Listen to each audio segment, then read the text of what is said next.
homies, thanks for clicking on the video. This is a compilation of the 2024 Streamers Unplugged interviews. Hopefully you enjoy. Nice little thing to throw on in the background, hang out, have a good time. If you guys like this, please leave a like, subscribe, all that good stuff, and let's get on with the video. Episode 1, Nicro.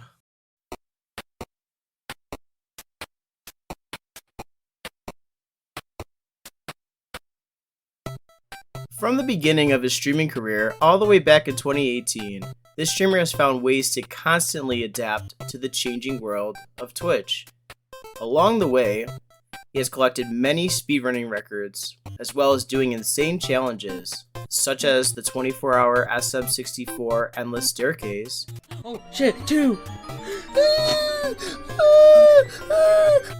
And saying Mario a million times. And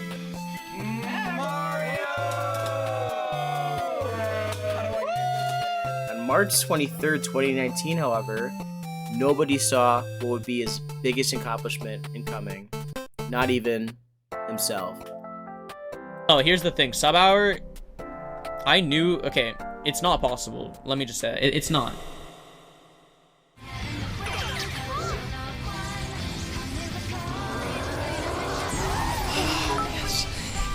Yes, dude. Yes. Yes. Fuck yes. Fuck yes, dude. I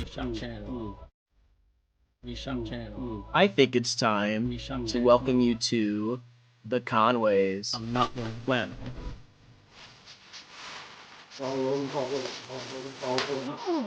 Oh my fucking god! Not fucking wearing that flannel, bitch. Kobe! Okay. Oh my asshole! Did you wear that fucking flannel? What? Are you kidding? What? Oh my god! Oh shit. Fuck you, flannels. Dude, Jay, you better. Okay, so let's just start.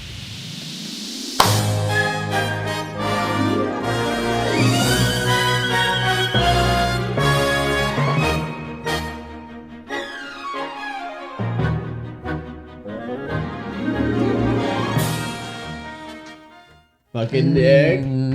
Sexy My bro. boy. My bro. Sexy boy. He's All our right. first streamer that we're interviewing during the Sipping with Streamers set. So shit. welcome, man. Great to have you. Good to be here in my garage. Hell in yeah. My garage with the OG bald man himself. Yes, sir.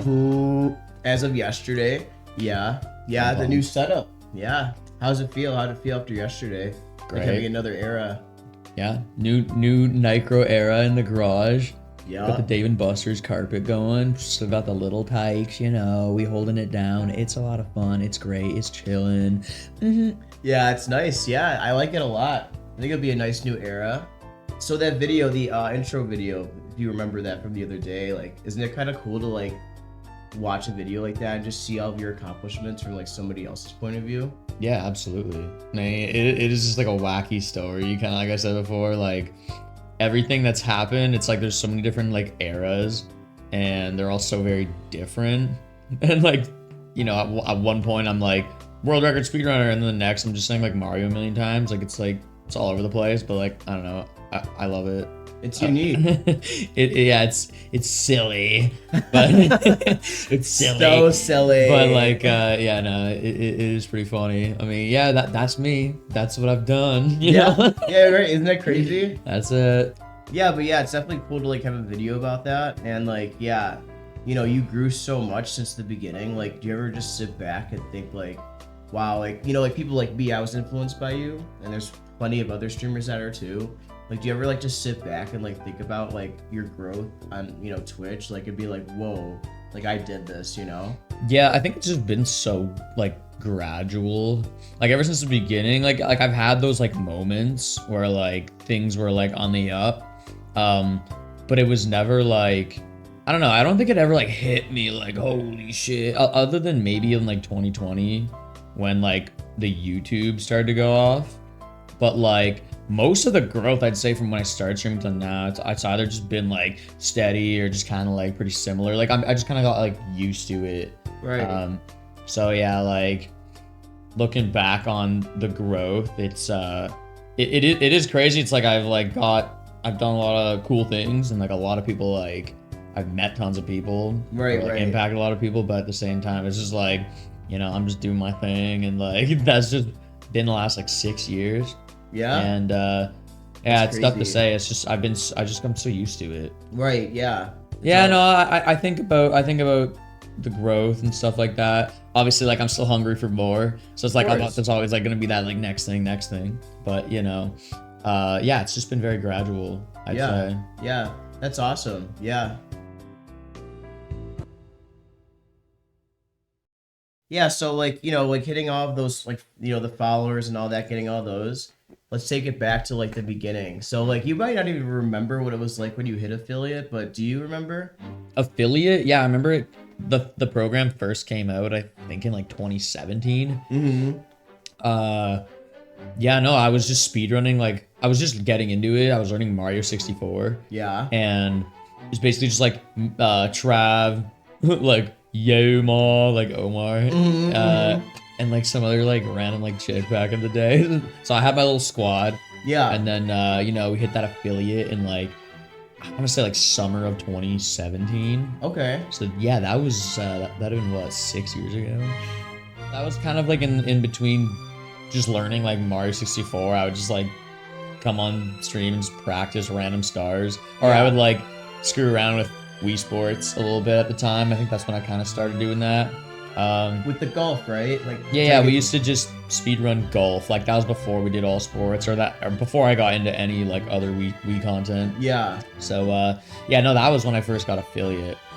That was gonna be my next question though about partner. How was it? How did it feel when you hit partner? Partner was cool because I think that was like the like confirmed I'm doing this. Right. Whereas like before that, it was a few months. It was like early February 2018, and I'd already been speedrunning Odyssey for about 4 months, I think, at that point. Okay. And I just got my first like record like just shortly before that.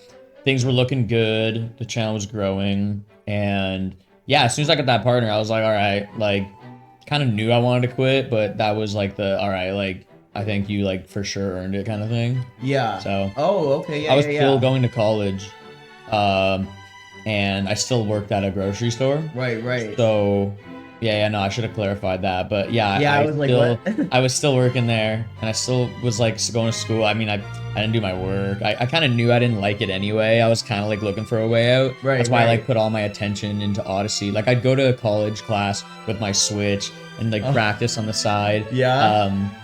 Yeah, no, work sucked. I thought it was like the perfect time to like leave. That's why I like just went so hard on Odyssey, because like it was like the perfect way out of all that. Right. Right. And like get that, you know, make sure I like solidify myself as a content creator or whatever. Yeah. Yeah. So yeah, no, that was good. Partner was good because yeah, that was like the for sure like nail in the coffin on like, you know, screw the whole like Matrix fucking job and like the Matrix world shit, if you want to put it that way. You know what I mean?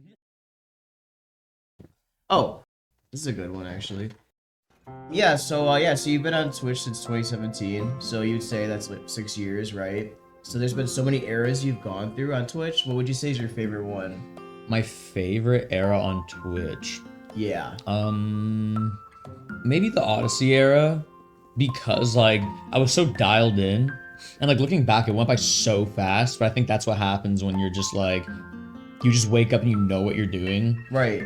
And it's such a, again, it was such a gradual thing. I mean, there's always new strats, especially when it's a new game. Mm-hmm. There's always something to like wake up and look forward to. The game was kind of like constantly changing.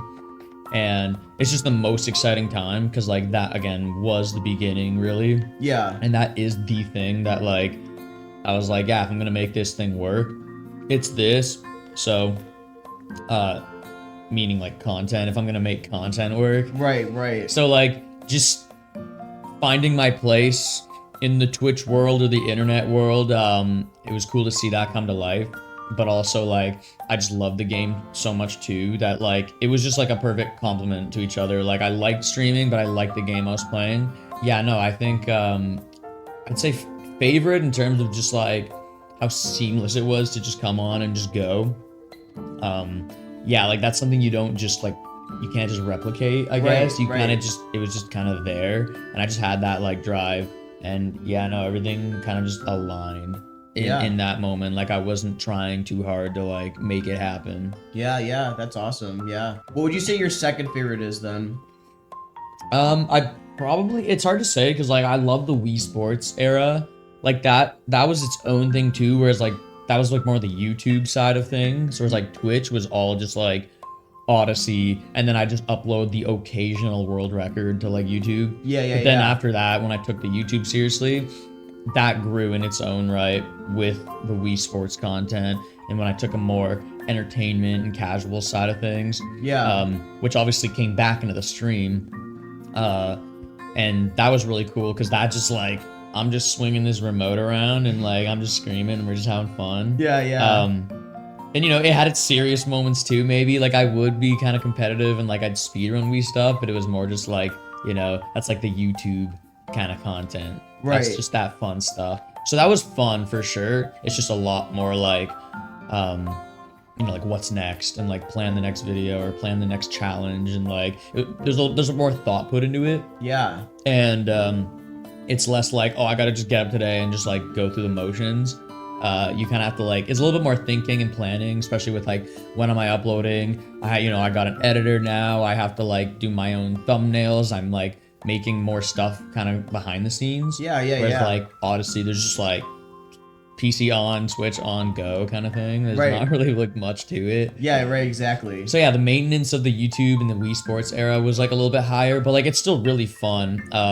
It's just, it's hard to put that above Odyssey in terms of like my favorite era.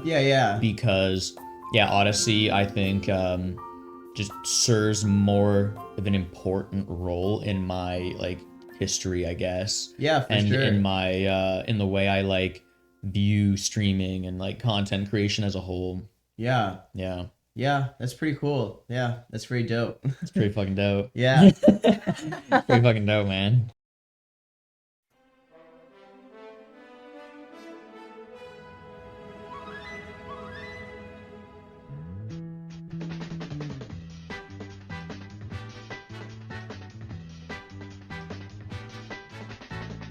Speaking of speedrunning though, how did you like get into speedrunning? Like, were you watching somebody specifically on Twitch and then you're like, I want to do that, or? Yeah, I've always known about speedrunning. Like, I was even like, because I've been on YouTube for a long time, and I don't know, I can't pinpoint exactly when like I saw speedrunning for the first time.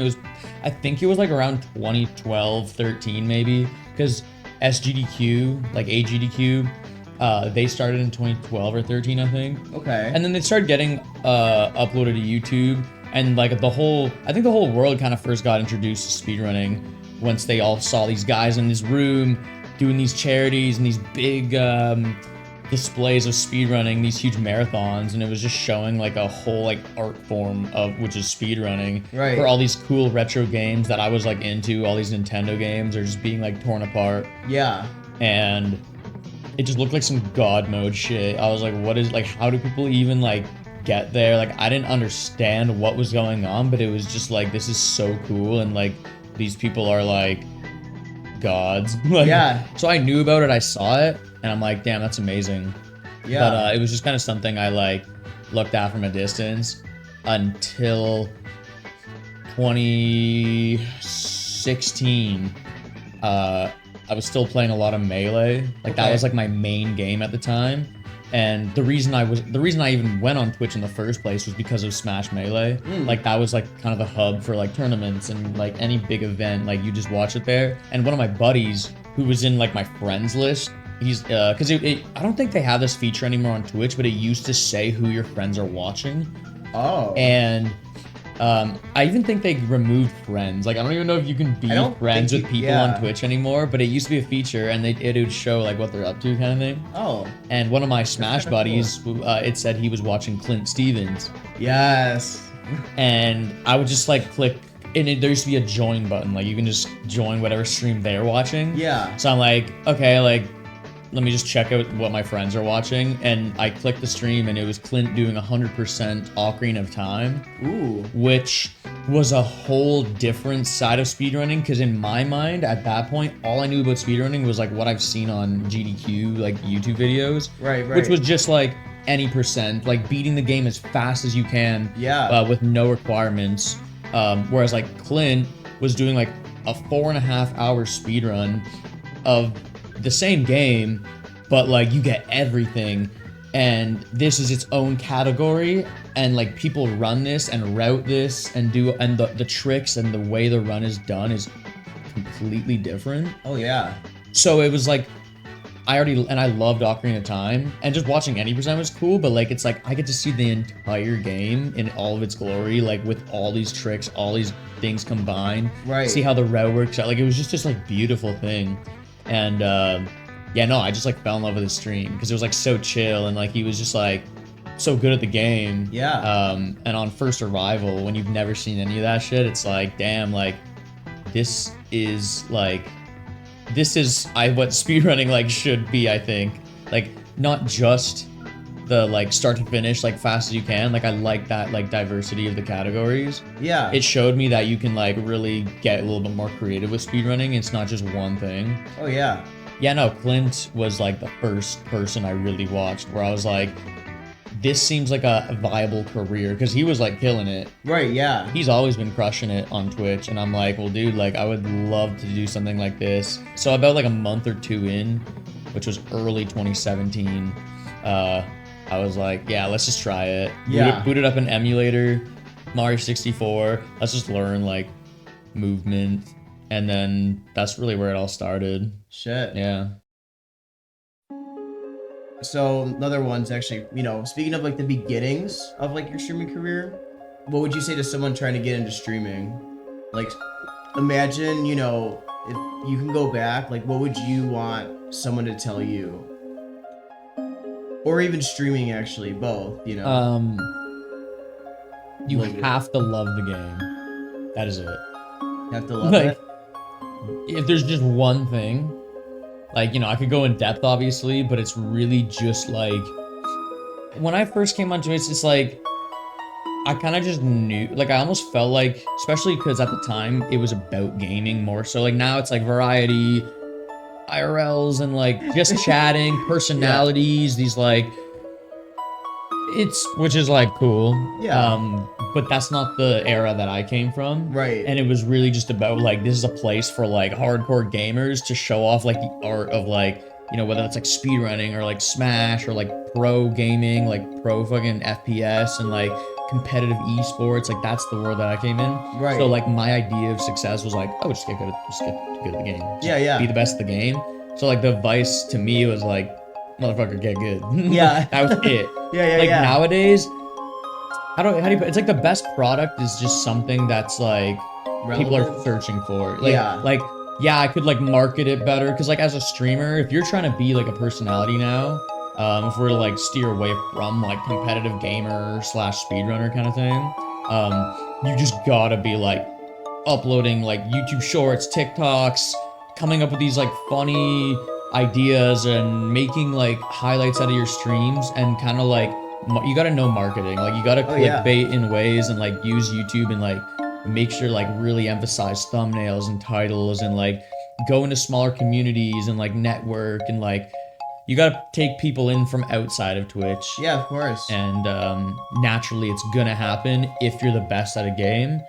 But if you're not, then you know there is that extra work and like more grind. Think of it as like, I don't know, like comedians or something who have to like go up on like stand-up night and test out content and test the bits, and then like go on their tours, and they're all like doing all that kind of stuff. It's like you almost gotta treat like streaming like that. Like every night's like a show, and you gotta try stuff, and then certain jokes click, or certain formats click, and you just find your show, and then hopefully one day all the great parts of you and all your strengths come together, and you can put that more on display. Everyone's different path is different. Oh yeah, for sure. Yeah. That's what makes us all unique on Twitch, you know? Everyone's Right. gonna be different, so yeah. Right. There's so many ways to grow, and I've seen it all. Like I've seen people just again, but whether that's become a pro gamer, get that viral Reddit clip. And the thing is it could just be one thing. Like, you never know when it's gonna happen either. Yeah. I think as long as you just keep showing up and doing it, you know, obviously who you know helps. Yeah, but, that's true. Which, you know, and there's always, you know, people want to say luck, which absolutely, but like luck is like when opportunity meets preparation kind of thing. So as long as you're always prepared in the sense of like you're showing up, you're thinking of ideas, you're adapting to things, you'll get your chance, I think, at some point. Yeah. You just gotta care enough. Yeah. Yeah, caring is everything. Yeah, because if you don't care about your content, then it will definitely show. And I feel like your 100%. viewers will know, you know. So Yeah, no, for sure. Like sometimes you're just showing up because like, oh, I gotta be here kind of thing. Yeah, right. You want to right. make sure that like, oh, I'm clicking live, like, fuck yeah, let's like do this thing. Like, this is gonna be fun. Yeah. And like those are gonna be the best streams versus like, oh, clocking in. Like, as soon as it feels like a job, it's like, that's a whole other thing. Yeah. But yeah. Yeah, that's true. Yeah. Yeah. So yeah, like clocking in, clocking out. Like, you never want to feel that way when you stream, right? But in reality, this is your job. Yeah. So how do you find the motivation to still keep going with it? Some days it's probably hard, right? Yeah, it's like that's actually the like hardest thing, because like streaming's supposed to be just fun. Like, if you're an entertainer, like if you're I don't know, it's not supposed to be like so serious. Yeah. Unless I am like, I'm playing this game, this is my life for the net. Like, you just have to accept whatever it is. Like, some people just accept, I'm playing this game for like next 5 years of my life. Yeah. And they're just like, fuck it, and that's just what they do. And they have no problem showing up, and to them that's their piece, that's easy. But I feel like at least like every year or so, like I'm like, let's try something new, like it's never the same thing. Yeah. I don't really know if that's gonna like always work. Yeah. So it's like a mixture of trying to adapt to the new meta or whatever I need to do, but also keep it fun. So that's the biggest challenge by far that I've faced as a streamer or content creator, is like the fun but like stay consistent balance. Yeah. And that's something that, yeah, no, I absolutely still struggle with. Yeah. And as long as I'm not, like, if I'm not waking up and like I'm pumped to play a game or pumped to like do an idea, there's no use in forcing it. Right. You know, sure, it'd be like, oh, like I'd make more money if I was consistent or like this and that, but like it kind of like amounts to like nothing at the end of the day if I'm not like really proud of it type thing. But I always have this like weird self-trust that like every few months I'll get this like light bulb that goes off and I'll be like, let's do that, or at least let's try this. And here I am still, right? Like that's kind of how I've been doing it.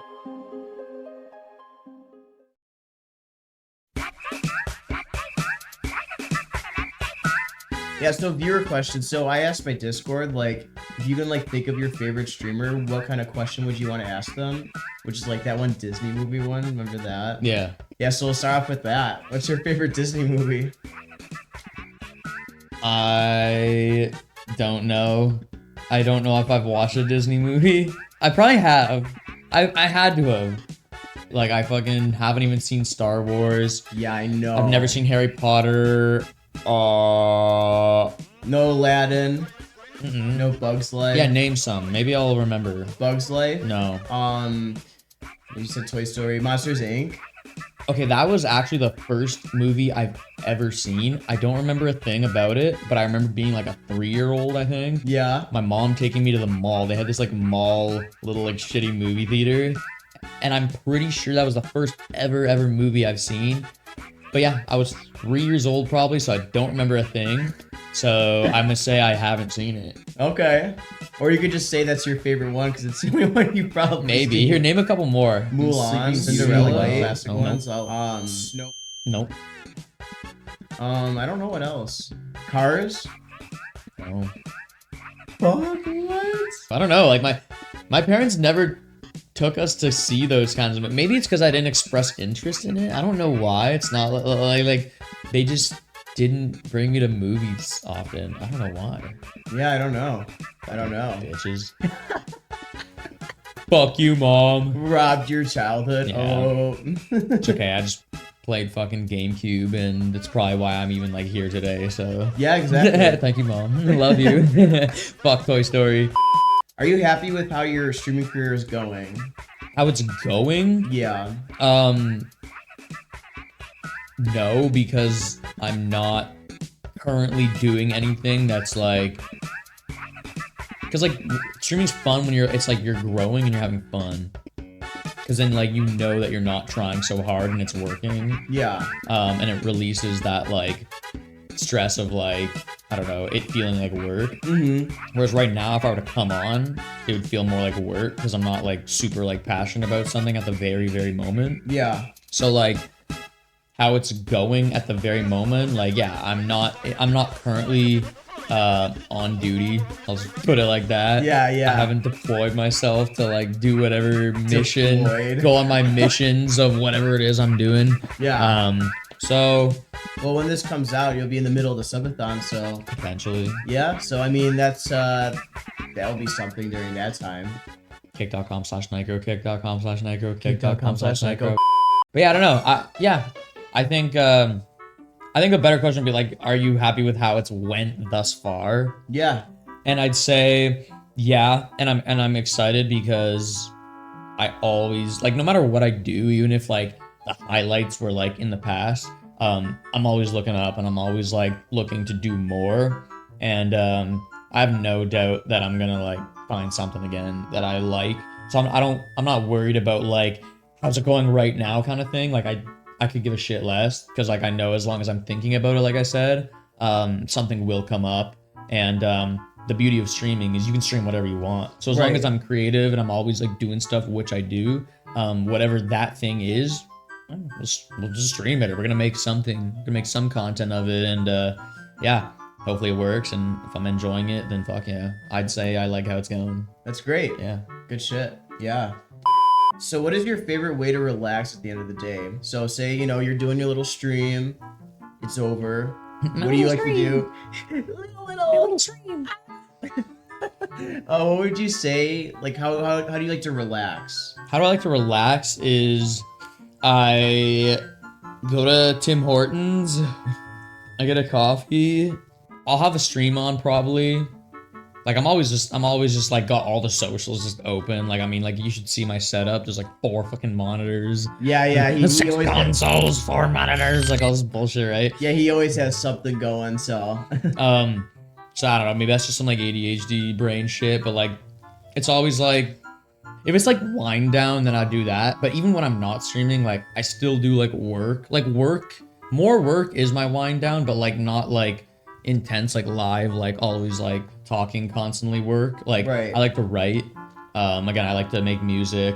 So that's like my way to work and be creative, but it's more like for me, and that can be relaxing.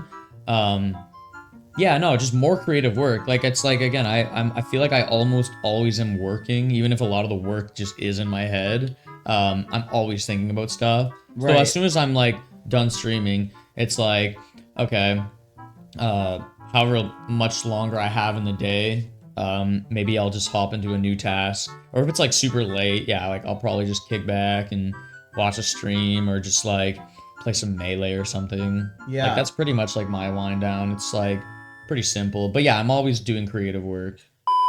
I love answering this one. What are some of the weirdest DMs you've gotten? The weirdest DMs? Yeah. Because I can name like 5 that I've gotten before. Yeah, heavily breathing into the phone. Yeah. People ask me for feet pics. People ask me for... Wait, you gotten that more than once? The feet pics thing was probably a few times, but like, yeah, no, I mean, but I just read it and I'm like, nah, sorry, bro. Like, I don't get weird. It's not weird to me. It's very rare that like you like shock me, like if somebody like I feel like I've just seen it all. I don't know. Like I've seen so many different kinds of like people in DMs. Like Yeah. nothing like Nothing like really shocks me too much. Yeah. It's hard to say. Well, also, I would definitely say you're like one of the least judgmental people I've ever met, so that's probably why it doesn't shock you, you know? Yeah, no, like that's just it too. Yeah. I would agree. Like I try to be like non-judgmental. Like I always kind of like I try to see where people are coming from, even if it is like something I would never do. Like, oh, like I'm not gonna be like, hey, Nicro, and call like constantly. It's like I get it, right? I've never been in that position. Like, I mean, I've been a fan and I've had idols, and I'll like, Yeah. you know, I'll want to talk to somebody, or I'll, you know, I used to maybe like add like a Smash Brothers Pro on Facebook, and I'd like Facebook. see like what tournament they're going to, and like, oh, maybe we can like play sometime or something shit like that. But it was never like anything like crazy. Yeah. So yeah, I've never been in that position, but like I get it. Yeah, no, motivation comes and goes, but it's like, it's just how serious you are about like making it happen. Because a lot of people don't go for shit because of all the self-doubt, but it's like, all you can do is really like try. And if you care enough, like anyone can do it. Like it might take you a little longer than someone else. Like everyone's like, oh, I'm just not talented enough, I'm not good enough. And like, sure, certain people have advantages, but I do think all that's like bullshit. It's like, if you want it, like just go get it. So, you know, there's always that stupid like cliche saying like if you put your mind to it, you can do it. But it's honestly so true, you know. Like I think so. Putting your mind, no, putting your mind to it. All that literally is just like stop lying to yourself. Yeah. That you can't. What are the actions? What are the inputs that need to be done to just do the thing? And like, you just figure that out, and then you just say, okay, why can't I do it? And then just be honest with yourself, and like you'll probably find that like, okay, you absolutely can. And like I enjoy doing this, so that's why you know like one day I would love to do what you do, you know. So Yeah, no, absolutely. And anyone can do it. Again, it's just a matter of like, it's like how badly do you want it? Trying as many things as you can. Yeah. And just seeing kind of what works and like what's fun, and find the balance between those things. It's just keeping your eyes open for the right opportunities, and then like when it matches with like what you're feeling and like what's fun to you, like you just gotta go all in type shit. Favorite people I've met on Twitch? Honestly, you. Aw. Oh, sorry, my hand's sweaty. Thank you, man. Aw. This was fun though, man. That was the last question, so I think it was really did fun. it. Yeah, we did it. Episode fucking. My fucking hand's so sweaty. Yes. Episode 1. Hopefully my ass wasn't just out. Yeah, so this is Nicro. Yeah, obviously people that are here, they probably know who you are and stuff like that. So I think this is a lot of fun. I wanted to do this series because I think it's important for people to like that are starting to be a streamer or a speedrunner to like kind of see what it's like from someone who's, you know, kind of like almost like a veteran in that, you know, get the advice. Because I know that I would have wanted something like this when I first started streaming like last year, you know, so it's kind of nice to be able to do this. It's nice to like do it with my favorite streamer, the person that actually got me into Twitch and stuff like that. I think this is really dope. So, and he has always like a lot to say, like he's taught me so much and stuff, so you know, I wanted to have him as the first guest because I think that you guys can definitely learn a lot from him. So yeah, so he's the first one, and I learned a lot. Shit. Thank you, brother. Yeah, man, I love you, man. Love you, love you, love you. I don't really have an outro. So. Here, let's do the bye thing. Oh yeah. Okay, well, that's gonna be it, boys. See you later. Peace. Bye. Love you. Stay cute. Stay wonderful. Stay lit. Stay fresh. And later. Bye. Mwah. Do I do my Twitch outro too? You could just like. Oh yeah. Oh. We just get in here doing this.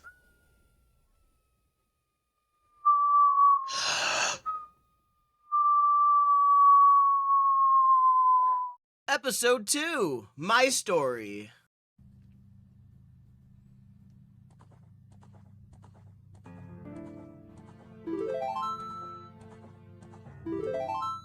Hello there, it is the OG Fro Man with the second or third episode of Streamers Unplugged.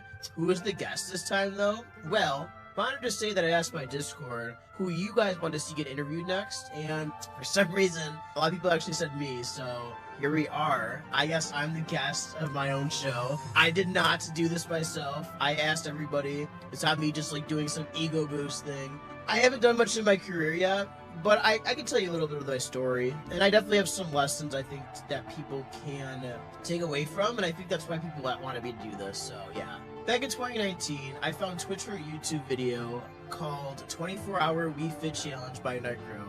From there is where I found out about the platform called Twitch. Yes, I'm a boomer, and I've never heard of Twitch before that. I don't know how, but I don't know. I wasn't much of a gamer in high school. Once I hit middle school was kind of when I stopped gaming, and then I really didn't really reignite my spark until, I don't know, probably 4 years ago, 2019.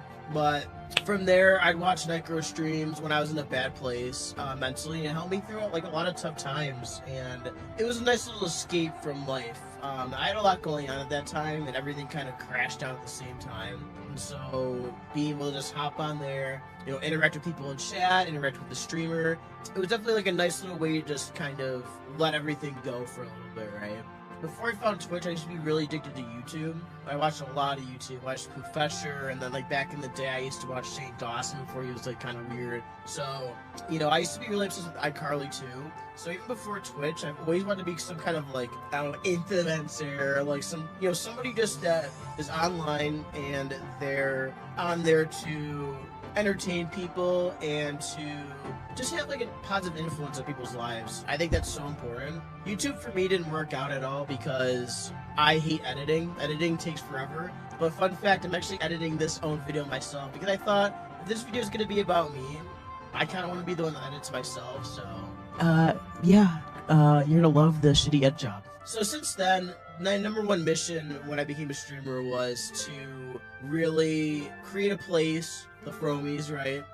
Where people could just come to, they could be themselves, whoever they are, they can escape from their daily bullshit, anything like that, and I just wanted to be there for people like Nicro was indirectly for me too, because I definitely know, I know what it is like, you know, being out there struggling. I struggle with anxiety and depression, which I'm actually on a break right now because of my mental health, and my physical health too. I wasn't doing too good either, but I really do understand what mental health problems and issues are like. So to have a place where people could just come and hang out, be themselves, that was my number one goal from the start for sure. And that's why I clicked live for the very first time ever on May 18th of 2022. I didn't take Twitch too seriously until I hit affiliate. Before affiliate, I still really didn't know exactly what I was doing. I barely was able to even use OBS half the time. I really didn't understand many things you need to really do, like, you know, your overlay and just like ways to like grasp people's attention from outside, because obviously as a streamer you always want to keep growing and you want to be the best you can, because you never know who's going to pop in. Like, anybody can pop into your chat, so it just depends on like how you present yourself in that moment, right? Definitely my second biggest goal though going on that is after affiliate I really did start taking Twitch very seriously. I thought, well, if I hit affiliate and I can make money, that means the money I could get, I can actually reinvest into, you know, my new camera, a new mic, a new interface, a new monitor, you know, so many different things. And I really started grinding because I want the best of the best. And my ultimate dream, definitely when it comes to streaming, is to eventually become, you know, Twitch partner, which, I mean, pretty much that's pretty much everybody's goal, right? And just become a full-time streamer, to be able to do this full-time, to be able to help people, you know, full-time, to be able to be on a lot more without having to worry about, oh shit, well, I have to work today, but I have to, like, rush back home now and then stream. Like, it's definitely not the most ideal, and if I could just focus completely on this, focus on maybe even doing YouTube in the future, which we're already on YouTube, but you know what I mean. That's kind of what I am trying to pivot myself towards. As of now, I'm very, very proud of where we are. We just hit 700 like last week. The Fromies keep growing and growing. Thanks to you guys for spreading the words, guiding raids. I appreciate you guys so much. I grind. I really do work hard on and off stream. And, you know, I'm networked with so many different streamers, different communities. Just because I feel like community building is the most important part the most important aspect when it comes to becoming a streamer. The only thing I always say to anybody that wants to become a streamer, build a community, because obviously I think that's the most important key to your streams.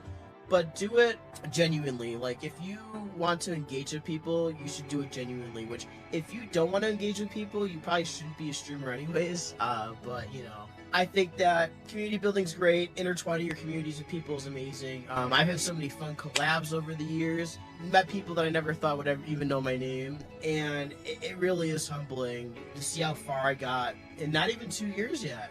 2 years next month, so I really do. I don't know. I want to see what happens, and I think that I can make it. And I just appreciate you guys so much. It really does mean a lot to me. All you guys at the Discord always, everybody that is always reaching out, just wondering how I am during the break, and just everything, just always. It's always been a very, very supportive group of people, whether it's for me or for other people in the chat. I love it. Like, very positive vibes always. Never change, guys. Ever, ever, ever. Speaking of collabs, this video is actually one big collab. Whoa! So I figured, if you guys want to see me get interviewed, who's gonna interview me, right? Weird. Well, I thought of a fun idea, because I don't want to just sit here and just read questions, because I think that's boring as hell. So what I did was I chose 14 of my streamer friends. I had 14 of my closest streamer friends on Twitch join a page in my Discord. From there, I had 14 of you guys ask each of these streamers one question to ask me, Froman.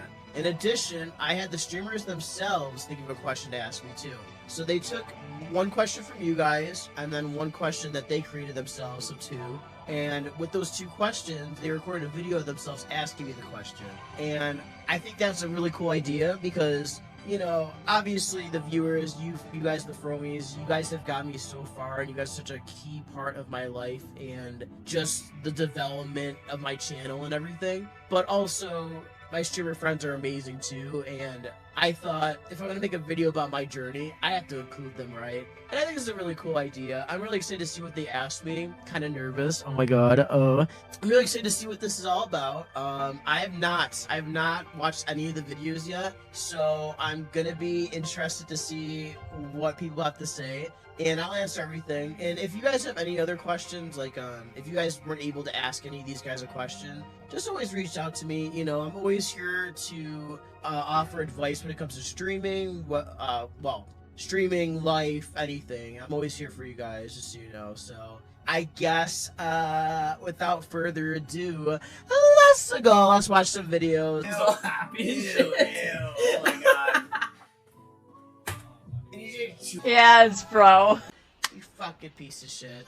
Fro man. Oh shit. Freaking Mike, dude. Womps is so free. Guys, the last Womps... God damn it. The last Womps... No! I still died! Froman! Oh, wait. Careful, Just, Drink it. Drink it.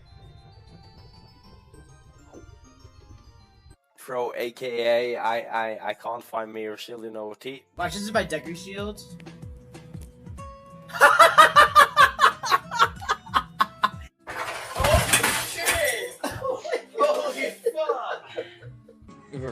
Frogman. Froman. Those guys out there, they're like... So for the first streamer that's going to ask me a question, this guy, I already mentioned him in the introduction. He is the reason why I became a streamer.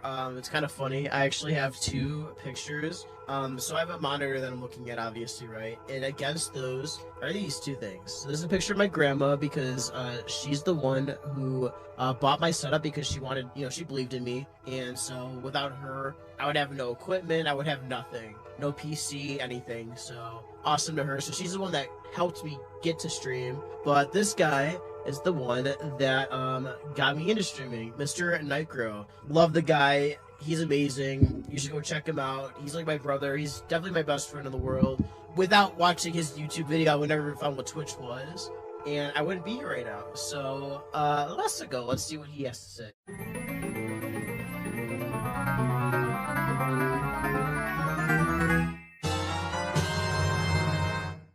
Hello, Fromies. What's up? We got a big question from RX Craze. He asks, how has hitting 500 followers in the 24-hour stream motivated you? Do you feel like your goal is achieved? And if so, what is your plan for the future?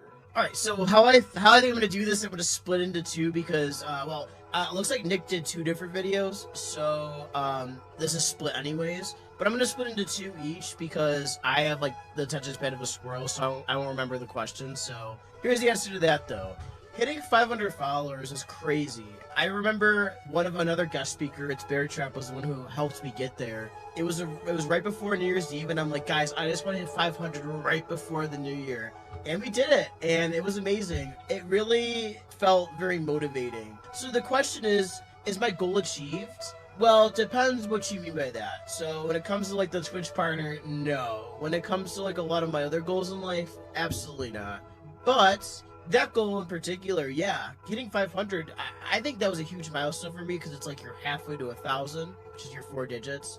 So that's pretty dope. My plans for the future, though, I'm just gonna keep grinding. I don't have anything like in mind. I'm in the middle of like my Wii Sports bullshit era, and I've been kind of going on that grind. So that's been fun. But other than that, I mean, our next goal right now is probably 800 because we just do every 100 until we hit 1,000. So yeah. So that's the goal right now.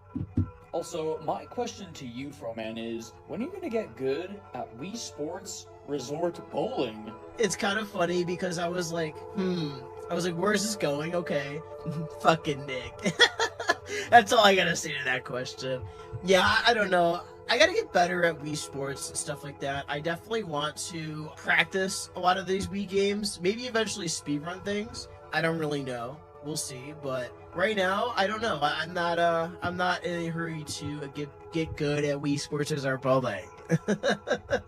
That's funny though. All right, questioner number 2. This guy is amazing. One of my most supportive Fromies, and now he's his own streamer, and he hit affiliate pretty quickly. Gotta love Nurst. Mr. Nurst. Holy shit. What can I say about this guy?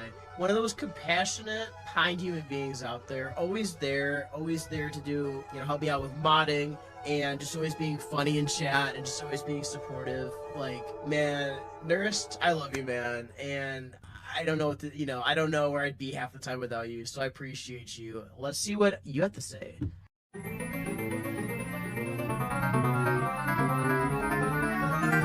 Hi Mike, how are you doing? It's awesome doing this for you. I'd like to thank you for choosing me to be one of your questioners, I would say. And also the person who asked me. So the first question is from X_mini_3eyes. Who is your favorite artist / what is your favorite band? And my question... Who is my favorite artist?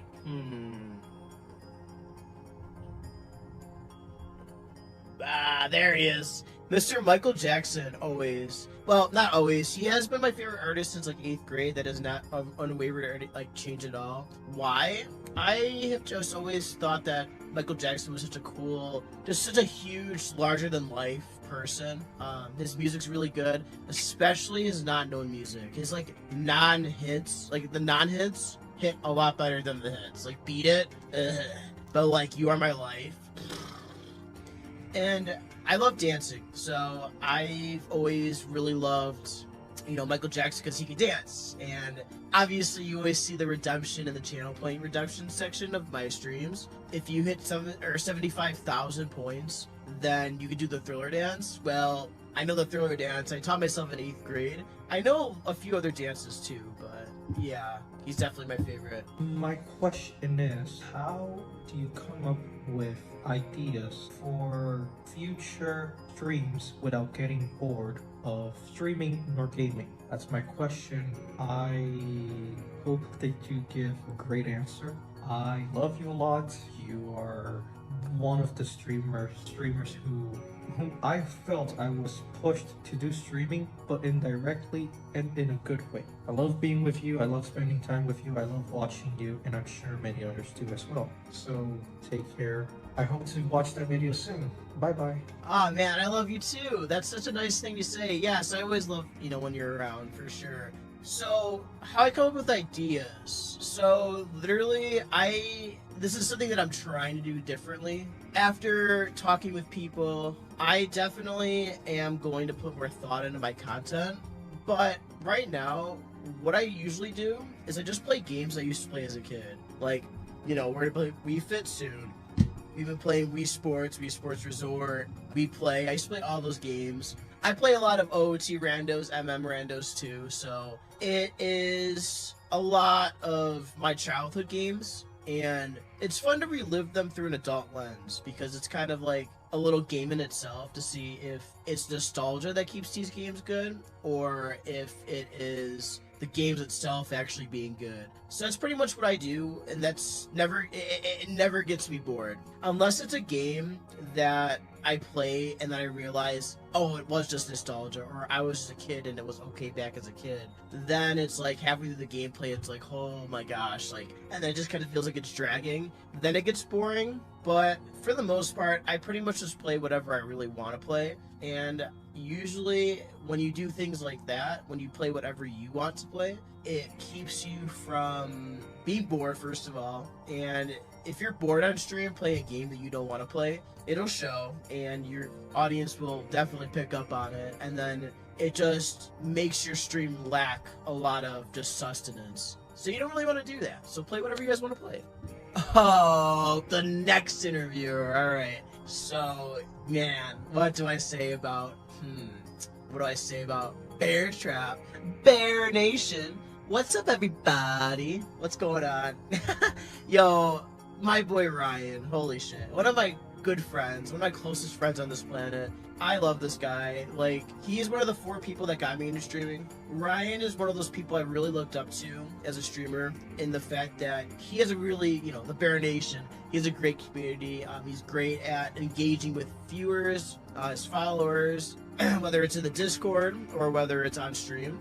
And that is something that I really look up to, and I gained a lot of my knowledge on how to do that and my experience all from him. And so I really do credit him with the way that I stream. I always said I'm a mix between Nicro and Bear Trap, 110%, a mix between those two with a little bit of Froman, But I love this guy. I'm excited to see what his question is. Let's see.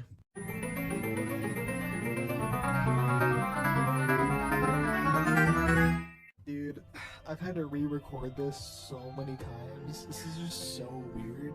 I've never made a YouTube video before, or really made a video or anything. So just bear with me. There it is. Hello. Thank you for asking me to do this. I'm honored. I'm a freaking huge fan of yours. Also, yo, Mike. Anyways, yo, Mike. The real OG 583 would like to know, what got you into streaming? Very broad question, but obviously you can answer that as vaguely or as detailed as you like to. My question to you. Okay, that's very ironic. So, well, he's one of the people that got me into streaming. So, there's Nicro, it's Bear Trap, Seabass, and Travis%. I used to watch all of those guys before I started streaming, and all 4 of them definitely were the reasons why I got into it. It started off with Nicro when it came to me just finding Twitch at all, and he definitely was the one I looked up to probably the most. And then he used to raid Travis back in the day, and I used to watch Travis at night when Nick got off. And then between those two, I was like, you know what, I kind of want to stream. But then I found Seabass, because Travis and Seabass were friends, and I used to watch Sebi, and I used to be like, I think I really do want to stream. But then when I found Ryan, that's when I was like, no. I'm like, nope, I want to be a streamer. That's pretty much what got me there. So yeah, it's kind of funny that he's the one that asked me that question. That's from the viewer too. Interesting. It would be, whenever you're feeling unmotivated or burnt out from streaming, what's something that keeps you going? Because I'm sure, as you know, being a streamer, it's hard to always keep up that energy 100%. I'm sure a lot of people would like to know that. Also, I just wanted to say, I'm really proud of you, man. You've been working really hard, and It definitely shows. Keep up the grind, dude. I'm blessed to be called your friend. Thanks again for asking me to do this, dude. God, I love that guy. Like, how can you not, you know? Damn. Thank you, Ryan. I'm blessed to be your friend too, man, every day. I can't wait to see you in a few months. What keeps me motivated? So, I would say you guys. I would say the Fromies. Back when I was not even affiliate yet, I used to average maybe 1 to 2 viewers. And during that, those 1 to 2 viewers might not even have chatted. So, you're talking about pretty much just sitting there and talking to yourself for like hours and hours and hours. Like I used to actually beg people. I'd be like, "Oh, I see new viewers in chat. Can you please talk? Can you please talk to me?" Like it was bad. So I would say you guys, because you guys make streams so much more engaging, so much more fun, and I just love learning about people from different cultures, different states, different countries, different continents. I think that's so intriguing to me. So you guys being in chat, talking about your lives, I love it. You know, keep doing it. I say you guys. You guys are definitely the motivation why I say, you know, keep going. All right, we got the next guy, Mr. Jaxight. Oh, shit. Yo, I love this guy. Listen, he has like the most different sense of humor, but like once you understand it, he's one of the funniest people that I know. And just such a great person to talk to about anything. Like, he definitely has a lot of clarity on a lot of things. I love Jax. He's awesome. Another guy I'm going to see in a few months, actually. He's the best. He's really good. And he's going to make a keyboard, so that's great, too. So, love this guy. I'm excited to see what he has to say.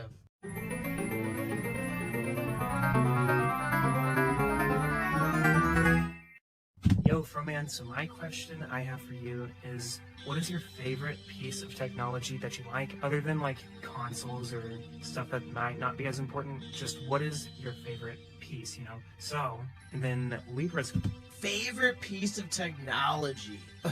Well, Froman's kind of a boomer, so I don't know. I would say probably microphones. I like audio. I love music. I love anything to do with the sound. So I would say microphones. But I need to educate myself on that more. I think haven't really got into it that too much. So, but I will eventually. But yeah, microphones. question is, if you're forced to choose only one game to play and dedicate your Twitch channel to, but you'd become well-known and popular in that community, which would you choose and why? That's a pretty good question. It might be better than mine. Alright, thank you. Right back to you, Jax. Love you, man. Thanks so much for doing that. I can't wait to see you in a few months and finally meet you. If I was to choose a game to be popular and that I don't play now, and that would be the only game ever, I would say Smash Brothers Melee. Why? Well, a lot of my Canadian friends play that game, and I used to play that game growing up. I used to be pretty good at it, but I haven't played that game consistently in years, right? So whenever I play it nowadays, it's like, what am I playing? Like, the game is so difficult to me. So I would say I would definitely get into that. I would say either that or Odyssey. Odyssey is like one of those games that I used to watch before I became a streamer, mostly because of Travis playing it. And I've always enjoyed the game casually, so if I ever like had to learn a speedrun or something like that, I probably would choose Odyssey. And I wouldn't mind doing that, I guess, for the rest of my career if it got me popular. Yeah, so if I was to choose either one, it'd definitely be like Odyssey or Melee, probably. Yeah. Alright, our next guest. Okay, it's gonna get a little hot in here, a little fiery. Mr. Firewing TJ. Uh-oh. Yo, I love TJ. TJ is my dude. TJ's that guy. He's just tech support, right? Like, if you have any questions about anything when it comes to, like, emulation or just any program pretty much ever, like, TJ's your guy. I love him. And TJ's such a nice guy. And then also, I would say he has the best voice on Twitch. TJ's voice is, like, just, it's amazing. So comforting, calming, such a nice thing to like lurk to if you need to, if you get like physically watch. Love TJ, definitely recommend him.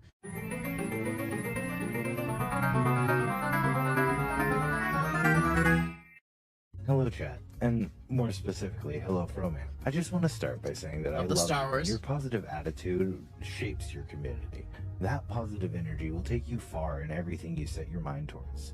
On to the question. Question 1 comes from the list of suggestions. What attracts you to a new Twitch channel? The game, the streamer's personality, or something else about their channel? This is a difficult question because I would have to say it 2 different ways. I would say the first, initial, would definitely be the game choice. I very rarely will go on Twitch and search for things to watch. It's if nobody else is on, which is usually on like Sunday mornings, like nobody is ever on that I know for some reason, like ever. So if I wake up early on a Sunday morning, I'll search OT or MM randomizers. That's the only thing I'll ever search to watch. I never look for anything else. So I would say the game, when I actually get into stream itself, like I gotta see a face cam. It can't be like a crappy mic. Like, and I hate to say that, but like you guys all know, like if someone's mic is like way too much to listen to, it's obnoxious and it's hard to like sit there and listen to it for hours. And I just like to see the person. I mean, it feels more personable when you can see their face.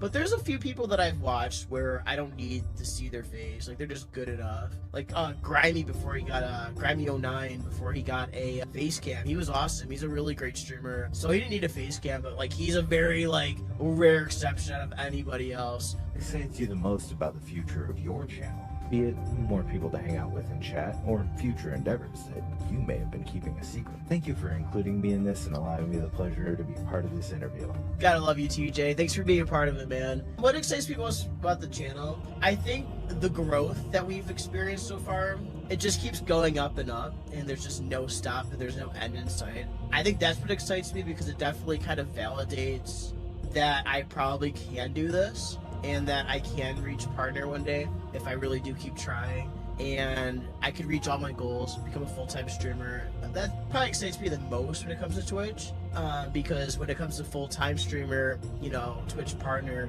that does mean more people to hang out with in chat. That means more fromies, and that means more life stories, different cultures, different things like that. So I think that's what really excites me the most, is being able to hear even more stories in the future and be able to reach out to even more of an audience to help them with their mental struggles, trying to make their days a little bit better. Because from the few people that do come into my chat, they've told me that I do make, you know, things better for them. I'm there for them. And to do that on such a broad spectrum would be so amazing. So that's what excites me the most. Just gotta keep grinding and just keep pushing on. All right, our next guest. Well, she's my queen. She already knows who this is if she's watching. MJ36. MJ36. Love her. Oh my god. I met her a long time ago in Travis's chat, and I don't know, somehow we just kind of clicked and became friends. I don't really know how, but she's just fucking amazing. So supportive, so positive, and she's funny as fuck. She's a comedian, obviously, so yeah, she's worth checking out for sure.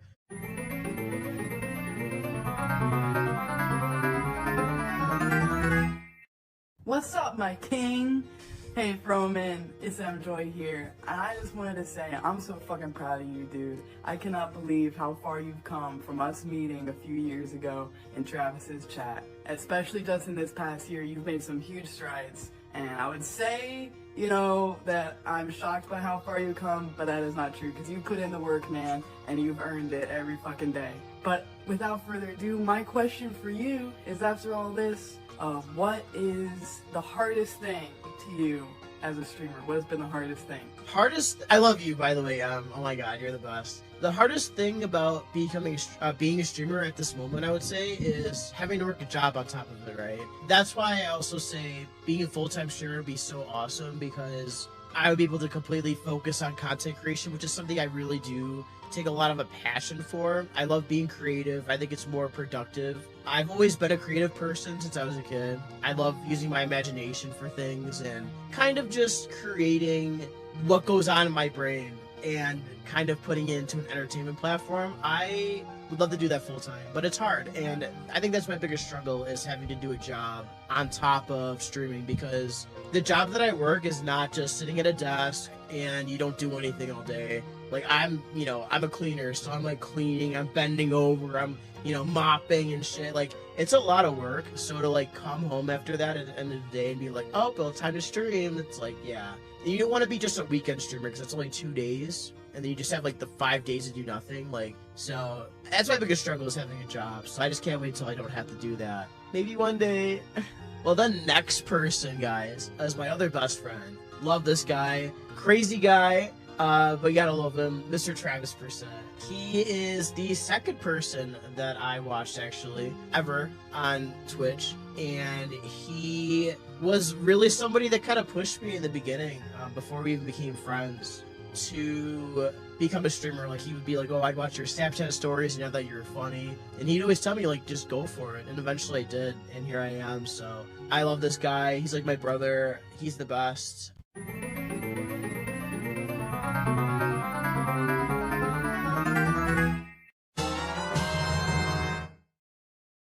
Yo, what's up, you guys? It's Trav. We got a message here from Kudo Goom. Says, at Trav, well, of course, to Froman, what is something you'll miss about Buffalo when you move? So, yeah, maybe there's a few things Fro maybe he misses. Maybe he's gonna miss one thing the most. And my question... Buffalo. Now look, you know, it's not all terrible here. I just have never felt like I fit in here. There's a lot of things here that go on, like people are obsessed with the Bills, and if you tell them that you're not a football fan, they call you like Canadian, or that you're not American, like some like really fucking weird racist shit. And it's pretty crazy. People get really aggressive about it here, and they almost treat you like you're like an adversary if you don't like the Bills. It's like a cult here, and it's pretty crazy. That's pretty much my number one turnoff. The only thing I would say, like, there's a lot of other things that happen in Buffalo that I just don't feel like getting into, that I just can't stand here. The only thing I'll say that I'll miss is definitely the food. The food here is amazing. I mean, that's one thing you can never deny, is the Buffalonian food is amazing. One of the best places to eat in the world. So I guess food. Question to you, Fro, would be, what's the main thing that you're looking forward to when you get back up to North Bay, or like permanently? So the main thing that you'll miss from Kudo, and from myself, the main thing you're looking forward to. Poggers.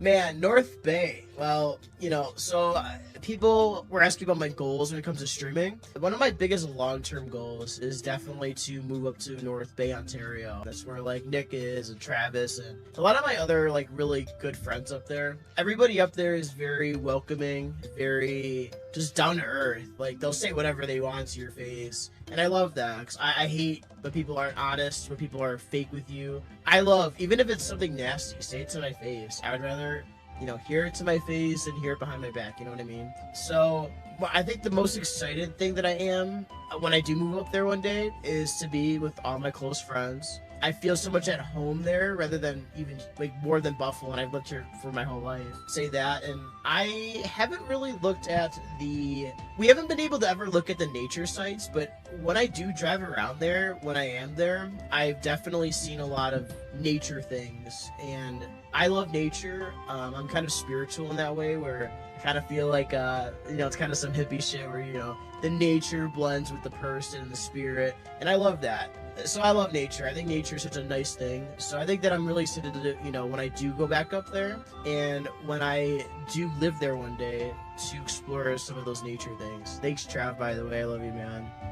The next guy is one of my longest friends that I had on Twitch so far. I met him very early in my career. I think even before affiliate, I think, but we don't know because he changed his name and shit. It's the world's sexiest Norwegian, Mr. Majora AG Andreas, who, if you ever ask him, you have to ask him this question. You gotta ask him, is Ocarina of Time better than Majora's Mask? He'll probably say no, but it's funny to ask him anyways. Love this guy. He's always there for me, even halfway across the world. I think I'm meeting him this summer still, hopefully. I'm pretty excited if I am. I really am looking forward to that. And yeah, he's such a funny fucking guy. One of my good friends. I couldn't imagine like on Twitch without him.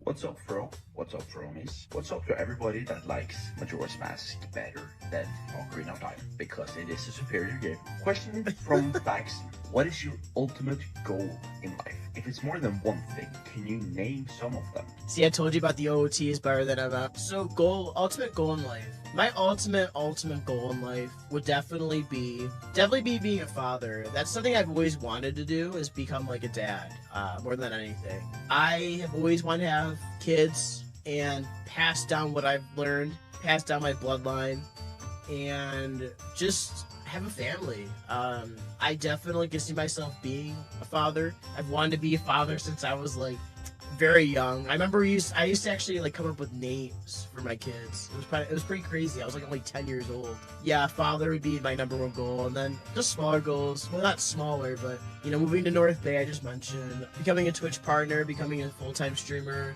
things like that. I would say are big goals. For myself, Majora AG, when you DNF against Pat V. Thomas in my Super Mario 64 tournament, can you break it all down and explain what happened from the start until the very end? Bye-bye.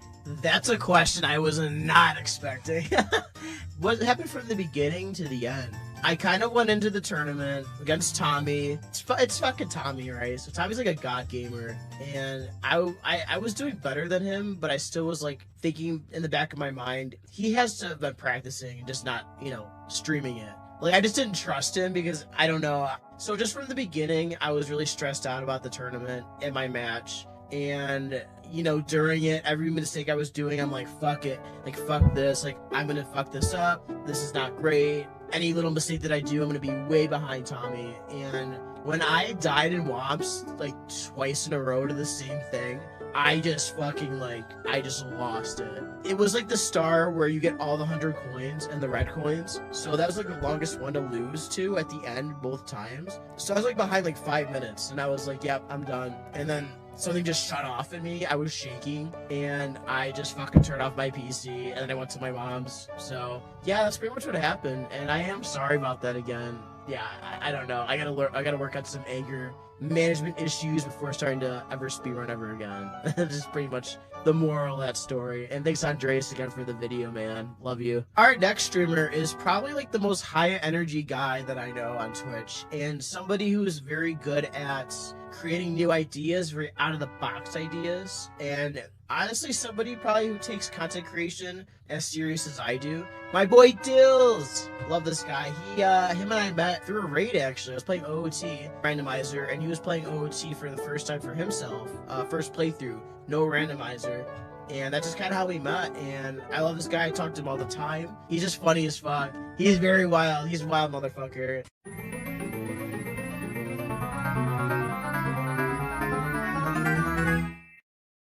Bro. I've been told to ask you 2 questions, thus we are here. As there's many things I could ask you, as no one asked me to ask you a question, which, God, that's confusing to me. But you know what, I'm okay with being stupid. No. My question to you, sir, if you were not doing Zelda, if you were not doing Wii Sports, doing medals and stuff like that, what is one thing that's outside of your comfort zone that you would be willing to give a try to? I'm very curious about that. Outside of your normal content, that is. This one was kind of asked before from Libby, so I'll just keep it short and say Melee or Odyssey. You think about this, in a second. Yeah, I got nothing. I don't know what to tell you, man. I'm sorry, bro. Well, he just had one question. I love you, Dill. Thanks, man. I appreciate it. Alright, next streamer. He's amazing. He's awesome. He's fucking cracked at MM Randos. But he gets distracted really easily, just like me. Love him. Name is Max. Plays games badly. Plays games better than I do. He's awesome. He's always there to give great advice. He's the best. Always good vibes in his streams. I usually go there when he's doing the subathon late at night because it's such a nice place to just kind of chillax and take your mind off of, like, you know, shit before going to sleep. And always just great conversation with him. Very in-depth. And these are not going to be deep questions that I'm excited to see.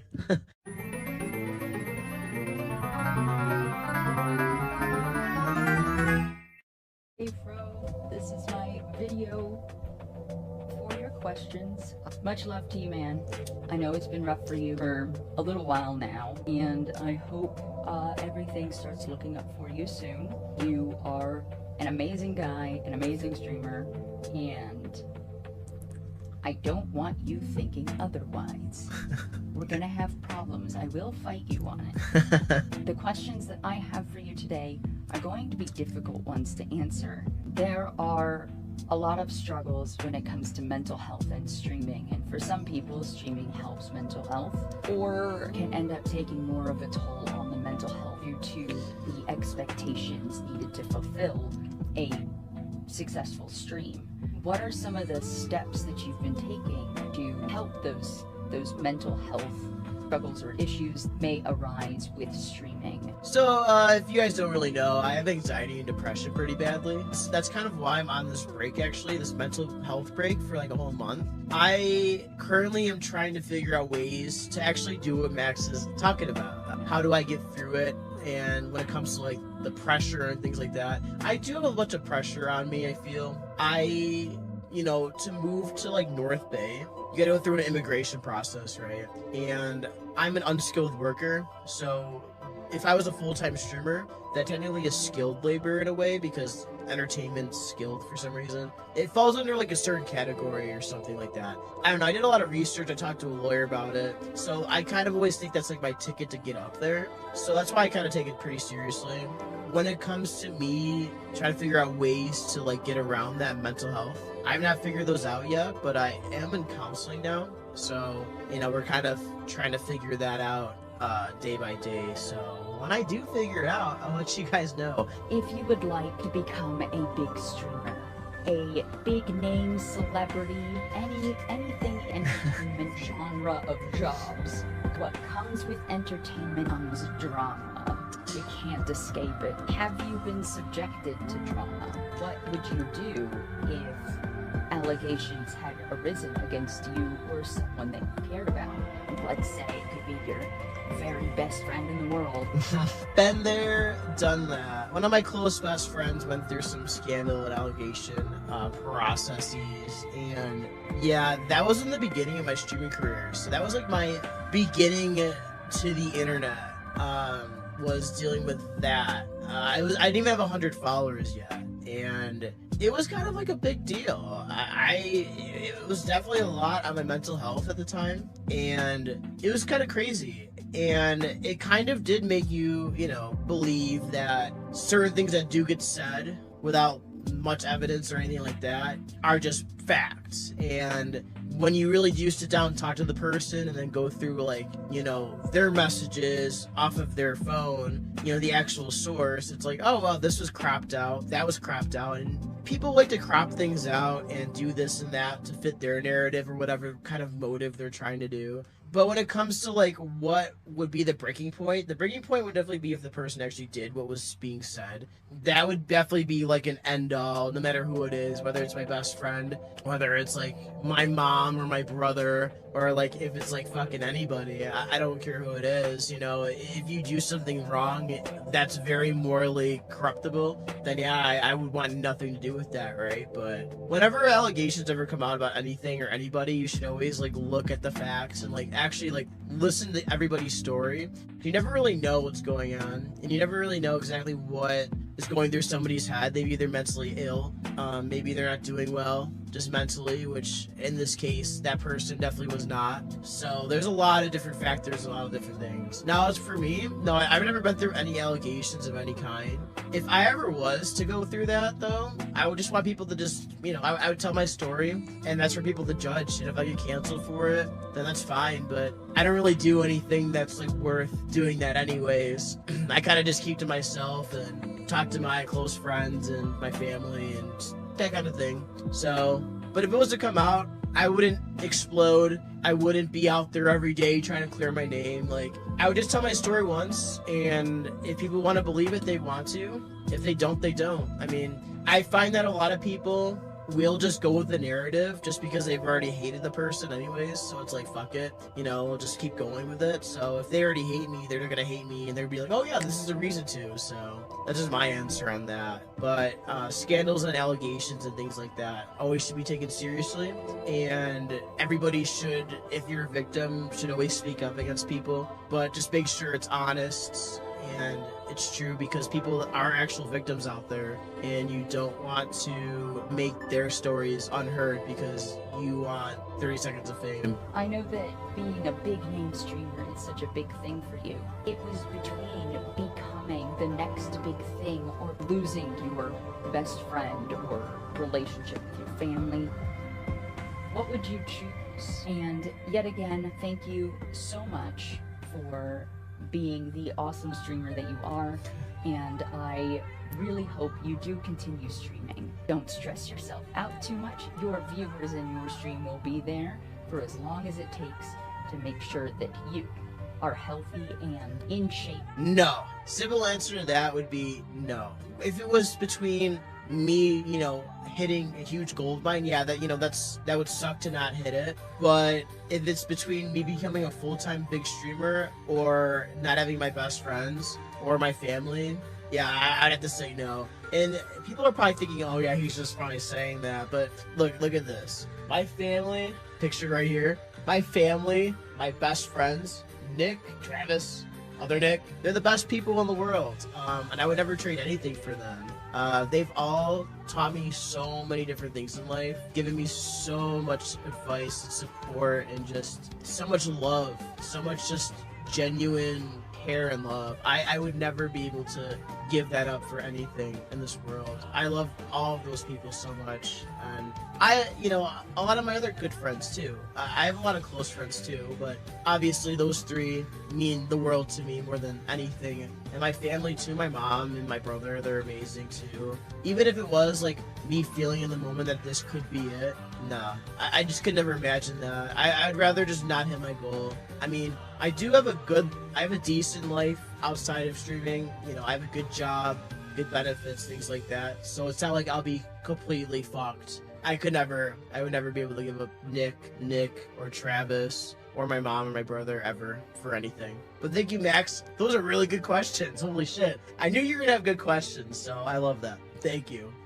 Alright, time for my favorite Aussie, my favorite Australian, Mr. Games with Heart. Man, what I say about this guy? I remember I used to work really late at my older job. Well, it's the same job that I still have, but a different school. I used to work till like midnight. And the one day nobody I knew was on. I didn't really know many people on Twitch though yet. It was only like, oh, is Tommy on? Is Nicro on? Is Travis on? Like, I didn't really know anybody too much. And I had nobody to watch, so I looked up OT randos like I was talking about earlier, and I found Hart the one day. And the rest is history. Me and him are great friends. He is actually my editor for YouTube, so he's actually the one that edits the streamers Unplugged usually, but this is one that's edited by myself. But man, very genuine, solid dude. He's funny, he's great, and he is very, very, such a caring person. I know that I keep saying that about all these people, but I just really do. I'm really grateful and glad that I found so many great, supportive, and just caring and generous people.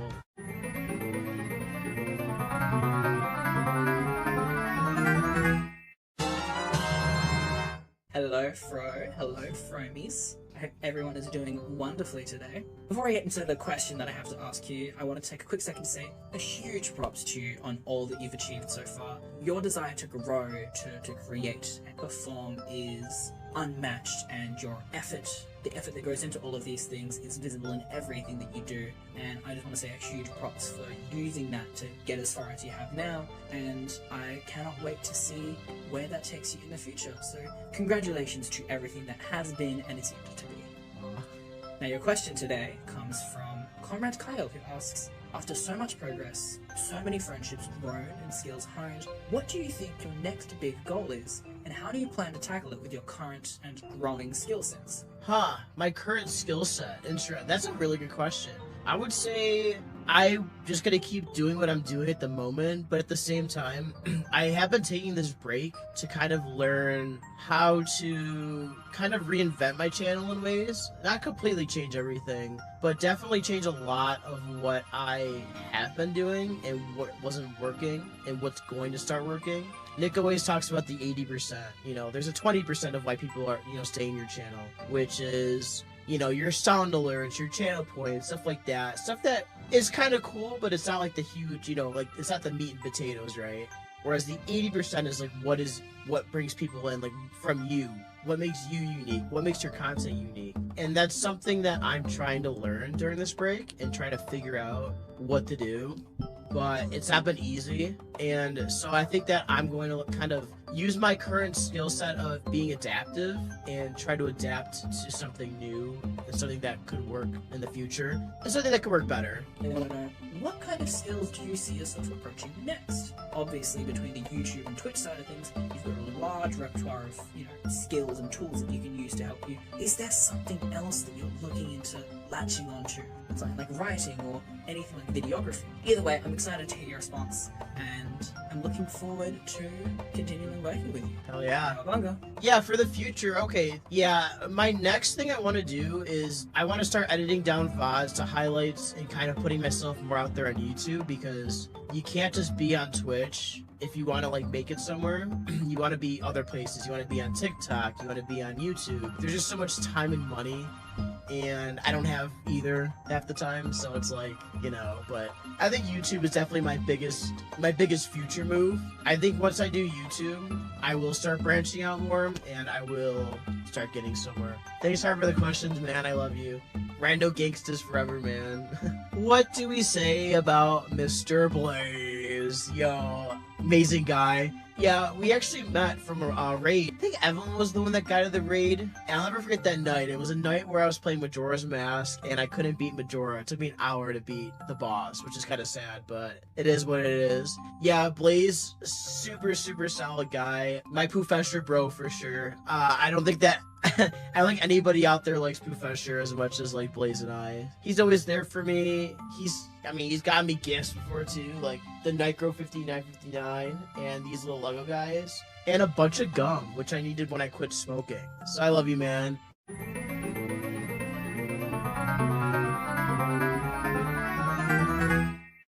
What's up? It's Blake. I have 2 questions for you. So the first question, which can be kind of obvious, but this is how you determine it. Your username determined your superpower. What would it be? I'd love to see the creativity with that one. Superpower, the OG Froman. I mean, I would say that my afro would be kind of like a mind reader. So like it'd be connected to my brain, and so the afro itself would be able to tap into people's minds, and then once it gets the information, it gets into my brain because it's attached to my brain. I would say that, and like be able to do telepathy, like be able to move things with your mind too, almost like the Force. I think it'd be pretty cool. My second question is, if you could throw a blue shell at any fictional character, who would it be? The blue shell from Mario Kart.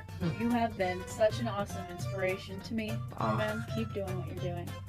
Blaze, thank you so much for the kind words. I appreciate it. I'm glad that I can inspire you and anybody out there. It's kind of crazy to think that I ever have. Blue shell and a fictional character would probably be Dolores Umbridge, maybe. I mean, that's the only person that comes to my mind at this moment. Probably Dolores Umbridge, because she's kind of a bitch. So either Dolores Umbridge or Admiral Holdo or Hondo. I don't remember what her name is, but it's the girl that has the pink hair from Star Wars Episode 8. Holy shit, I can't stand her either. One of those two.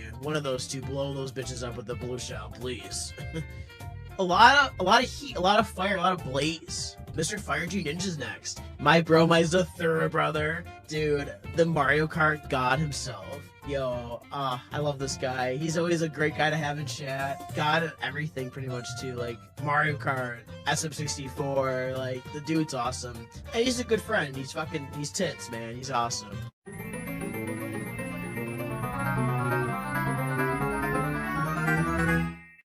Yo, Fro, how's it going, my guy?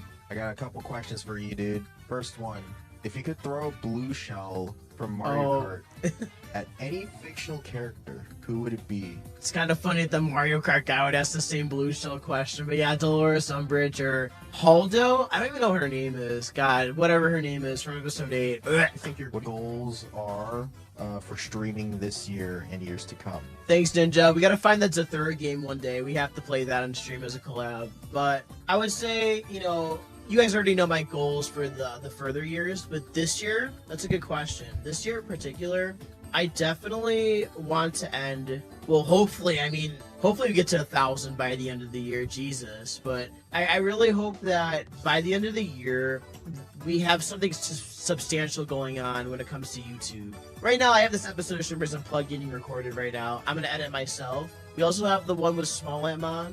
We have the first one ever with Nicro. I do want to start reaching out to other streamers. I just don't know who you guys want to see me interview.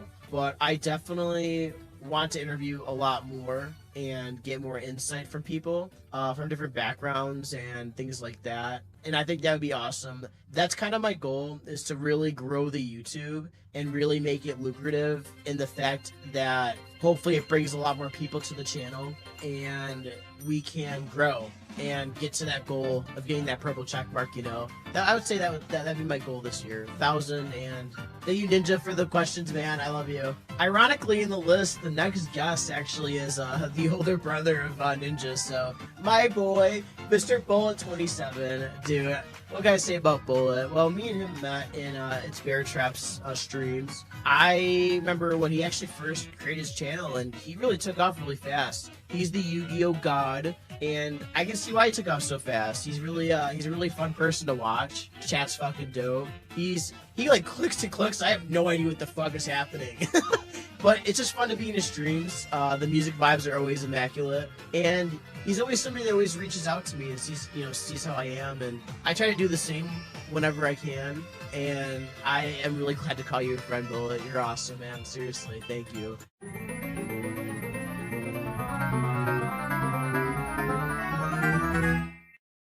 What is going on, Fromies? It's your boy Bullet here, and before I get to my questions, I just quickly want to say one of my favorite things about Froman is the fact that he's always going to be 100% real with you no matter what, and not sugarcoat things, and that's one of the things I appreciate the most about him. That is true. That being said, thank you. I've got a couple real questions. My first question is, what is one of the most important things that you believe in that you want to spread out to the community? Really good question, actually, because we were talking about community building and how I think that's the most important part of becoming a streamer. My most important message, I definitely would say, learn, but not just about learning facts about things in life, but learning about people. You may see a name pop up in chat, and they might be different from you. Maybe they're gay, maybe they're Asian, maybe they're black, maybe they're white, maybe they're transgender, maybe they're autistic. But instead of just being bigoted, or even like having that slight little judgment in your head, try to learn about them. Try to see where they're coming from, why they're the way that they are, why they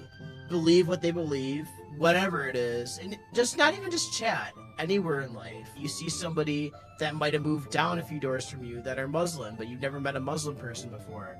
Go over there and meet them, talk to them. I think the journey of life is full of different things, but I think the main thing is to learn about your fellow human. Obviously, we're all different, and I think that's such an important thing to learn. I'm not saying you have to go out and like be like, you know, Jesus Christ and like love everybody, because you're gonna find people that you hate. I hate a lot of people, but I don't hate them because of who they are, as in like their core self that they can't control. I hate them because of them just being assholes. I just love learning about people. I think culture is really important. I think that not even just culture, but it could be economic, right? Whether the person's poor or they're rich, still learn about them, learn how they live, learn how the other half lives. I think that's important, and that's what I would love to spread to everybody, is to just put your mind somewhere else and just learn about people, because you learn so much more from other people in different backgrounds than you ever will in a textbook, than you ever will watching a show or a documentary, than you ever will reading a book. I promise you, like, you will find so many different things that are so fruitful that can help you probably and make you a better person. Okay, now my second question, we're gonna get a lot deeper with this one. Oh shit. What advice would you give to someone that is struggling, whether it's anxiety or anything else that is preventing them from doing the things they want to do the most? Really good question. Good question, Bullet. I think that's a really important one to ask, because as someone who's actually on a mental break right now from streaming, it is something to ask. And I have had a few of you guys reach out to me because you guys know I do struggle with anxiety and depression. I would say anybody who's struggling out there that has not messaged me, I would say try to push through it. Anxiety is not easy, trust me. You might feel like you're sinking in a ship that never was supposed to float in the first place, right? And it's not easy living every day with anxiety. It's torturous almost, right? It keeps you from doing certain things. It keeps you from going to that concert that you want to go to. It keeps you from going to the store to get some food. It keeps you from even getting your car some days to drive. It could even keep you from even calling like a best friend or a family member. Anxiety is very real, and it does cause a lot of very insane physical symptoms, which makes you feel like you're dying. But I can tell you, from my like 11 years of dealing with anxiety, because it started developing in my junior year of high school, I would say my best advice to you would be just to push through it. Now, it sounds so stupid to say that, but the more you're exposed to a situation that you're anxious in, the better you are at being able to grasp it the next time. Now, I'm not saying go out into like a really traumatic situation, but go into like a situation that's like normal, like seeing some friends at a mall or going to a restaurant or going to the supermarket. One of my biggest fears is going to a supermarket alone. And I used to just DoorDash food or do Instacart because I was so afraid to go alone. Or I had to go with people to the supermarket. But now I go to the supermarket myself. And that's just for me, just going in there, yes, having massive panic attacks when I got in the store, feeling embarrassed. And the one thing you gotta always realize is you're having those panic attacks, but nobody cares. Nobody around you is looking at you like, oh my god, honey, look at that fucking idiot. You know, no one cares. If anything, someone might come up to you and ask you if you're okay. And that's okay, that's it. You don't be embarrassed, because that's just gonna add to the anxiety, right? I just say, when you're anxious in the moment, push through it. It will get you better, get you stronger. Exposure therapy does work. And I would just say get help. If you're really struggling mentally with depression and anxiety, get help. Talk to a friend, talk to a family member, but more specifically, get professional mental help. It helps, trust me. I'm going through it now, so I can definitely promise you it does get better. Gotta keep pushing through it. And if anybody ever has any questions about mental health, please go in the Discord. I'm always there to talk. Always there to talk. And I will never shut anybody out or ever judge you for anything you tell me. Unless it's illegal, then I have to report it. But you know, don't tell me that you murdered somebody, because like shit. I mean, that's not venting. That's just being an idiot and confessing to a crime. And yeah, that's illegal. So yeah. Last but definitely not least, this is the fourth guy that got me into streaming, Mr. Seabass, Mr. Sebastian, Mr. Sebi. Love this guy. We've had many FaceTime conversations and Discord calls of us just drinking and having fun. I still have yet to even collab with him, actually, which is kind of funny. But I definitely credit him with being one of the 4 people that got me into streaming that has taught me things, too. He was actually my first stream ever. My first stream ever. And I remember when he came in, I was like all nervous. I'm like, oh my god, Sebastian's here. I'm like, Sebi's here, holy shit. I was like so nervous for some reason. And he was like, does everything look okay? And he's like, oh, well, you know, you could change this and change that. And he helped me out a lot. And it definitely helps me make my stupid fucking overlay that used to look like this. I changed it. It does not look like that anymore, thank God, and that's because of him. He actually made me like realize, like, wow, that probably looks like shit. He didn't say that, but like, look at it, it looks like shit.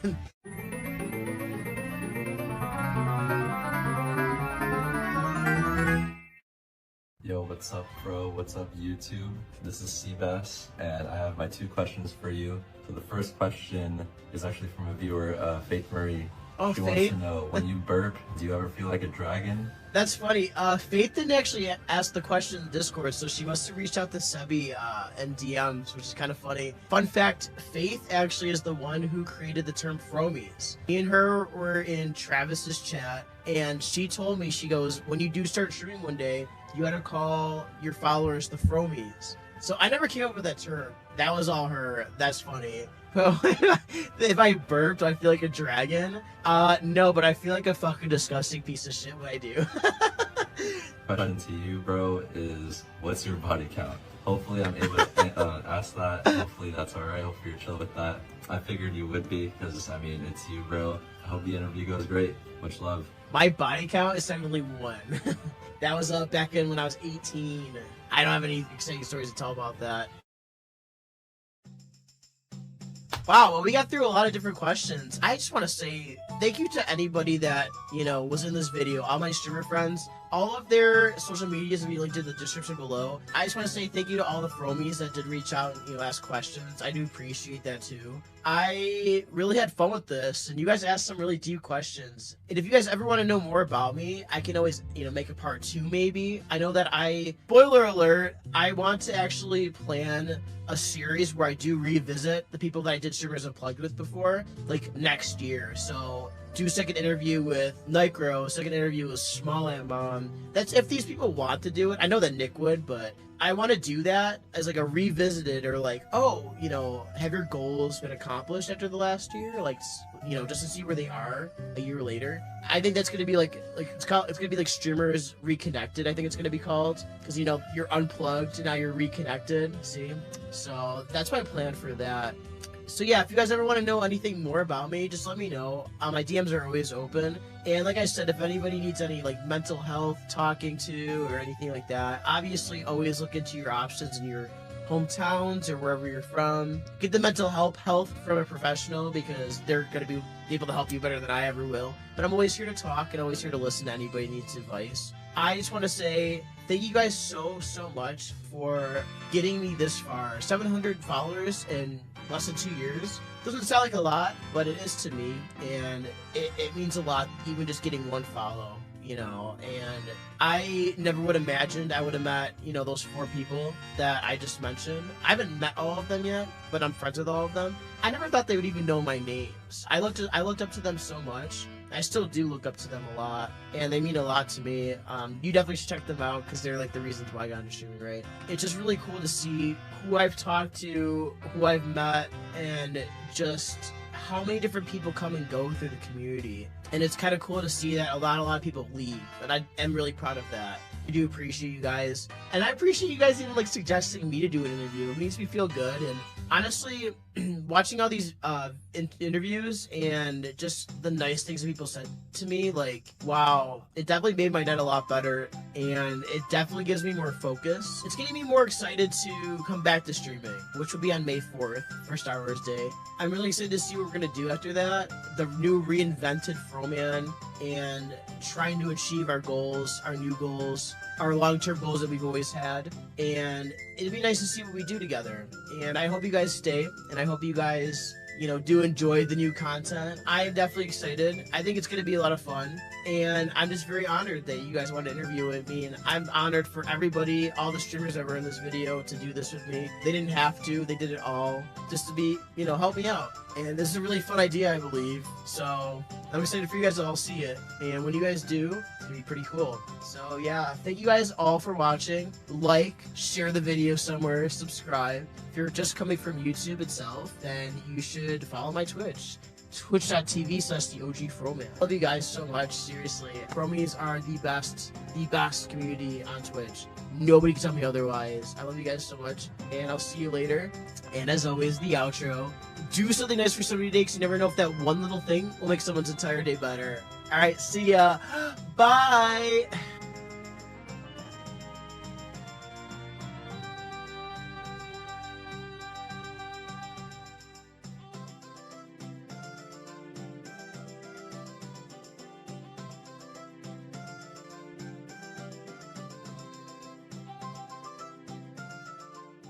Episode 3, SmallAntMom. Back in 2021, our guest decided to start her streaming journey. Initially thinking of doing cooking streams, she found herself learning about the video game world instead. From Super Mario Odyssey speedruns in categories like Nipple Percent, to playing the Portal games, she provides a lot of variety to Twitch. Also, she plays many different community games every Monday morning with her chat. From not playing video games at all in her life until now, she has found ways to adapt quickly and show the world that even if you're older than the average streamer, anybody can do it. With speedrunning, having a great community, and always coming up with great sub-goal ideas, she has always found ways to always keep her community engaged and having a blast while doing it. I think it's time to learn more about her, so let me buy you a plane ticket to somewhere nice and warm, and let me take you to the sunshine.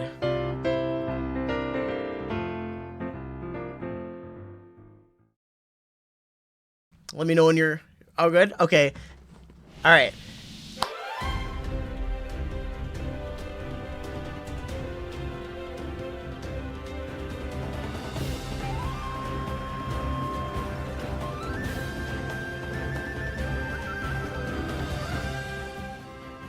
Hello, welcome guys to Streamers Unplugged episode 2 with SmallAntMom. How are you doing today? I'm doing fantastic. How are you doing? I'm doing great. Glad to have you on. It's definitely a pleasure having you on. You're very inspirational even to me, and I definitely believe that you're gonna be so inspirational to so many people out there, and that's why I chose you for the interview. You know, so I definitely think. I want to learn more about you for sure, and I know that your fans want to too, and people that don't even know who you are. I love that, so I guess we can get started, right? Perfect. Well, I have to say I'm honored, and when you first reached out to me, I was like, why would you want to choose me? I don't know, I'm I'm 58 years old, and technology is hard, but you know what? Let's do this. Let's do it. And that's why I chose you, right? Because you definitely can inspire people out there that are older that are like, I can't do that. Like, you know, I see my son, I see my daughter stream. I want to do that, but I won't be able to get it ever. I won't get technology. And I think you can inspire some people out there. I really do. So. Awesome. Don't make me cry. Sorry. Everybody on my series is different in a different way. And I know that for a fact that everybody that I've had on can inspire someone, so that's why you're my guest. So yes, so you've been streaming for about 3 years, right? Mm-hmm. Yes, I have. So let's go before you ever clicked live for the first time. When was the moment that you realized this is what I want to do? I want to become a streamer. Oh boy. Well, I didn't even know what streaming was until my son SmallAnt explained it to me, and he got into it. Did I ever think I was going to be a streamer? Never. That didn't even cross my mind. I streamed one stream with Tanner, and we played Super Mario Odyssey. So after that, I thought it was really cool. But did I think that I was going to stream? No. My definition of streaming, when I first wanted to do it, was going to be doing crafts and cooking in my house. But right. A total spin on that is I don't have internet at my house that can warrant streaming. So that was not going to happen. I found a way. I do the books for our business, and I stream from my office space. So cooking and doing crafts is not something that I can do. So the definition of what I thought that I was going to do compared to what I do now, it's just a different vision that I didn't ever have. When I started streaming, Tanner bought me a Switch and Super Mario Odyssey, and now I play some video games. So, like, how hard was it to get into gaming, like, so much later, you know? Because, like, I grew up with gaming since I was 3 years old, so it's like, how was it to get into that, you know? Well, being 58 and not playing video games at home, I have the Wii, and I like Just Dance. Yeah, I like Just Dance. So that is completely different than what I do now. Now it's a matter of I've got the time. You know, when I was younger, Tanner was at home, and I didn't have time to be playing video games. You know, I always made sure he had the right games, but now I have more time. So honestly, I wish I had more time because it gets a little bit addicting and I just want to do more. But I don't play video games outside of stream. That's how come I'm so bad. Everybody can see me improve because I play, you know, maybe 2 weeks ago I played Pokemon and I'm going to play Pokemon again. And my chat has to tell me what buttons to use and how do I save this game? Because I can't remember because it's so new to me. Oh yeah, for sure. I agree. People make fun of me all the time because I don't play outside of stream either. I never do. So it's like, okay. I never know what I'm doing either. So I can relate to you on that.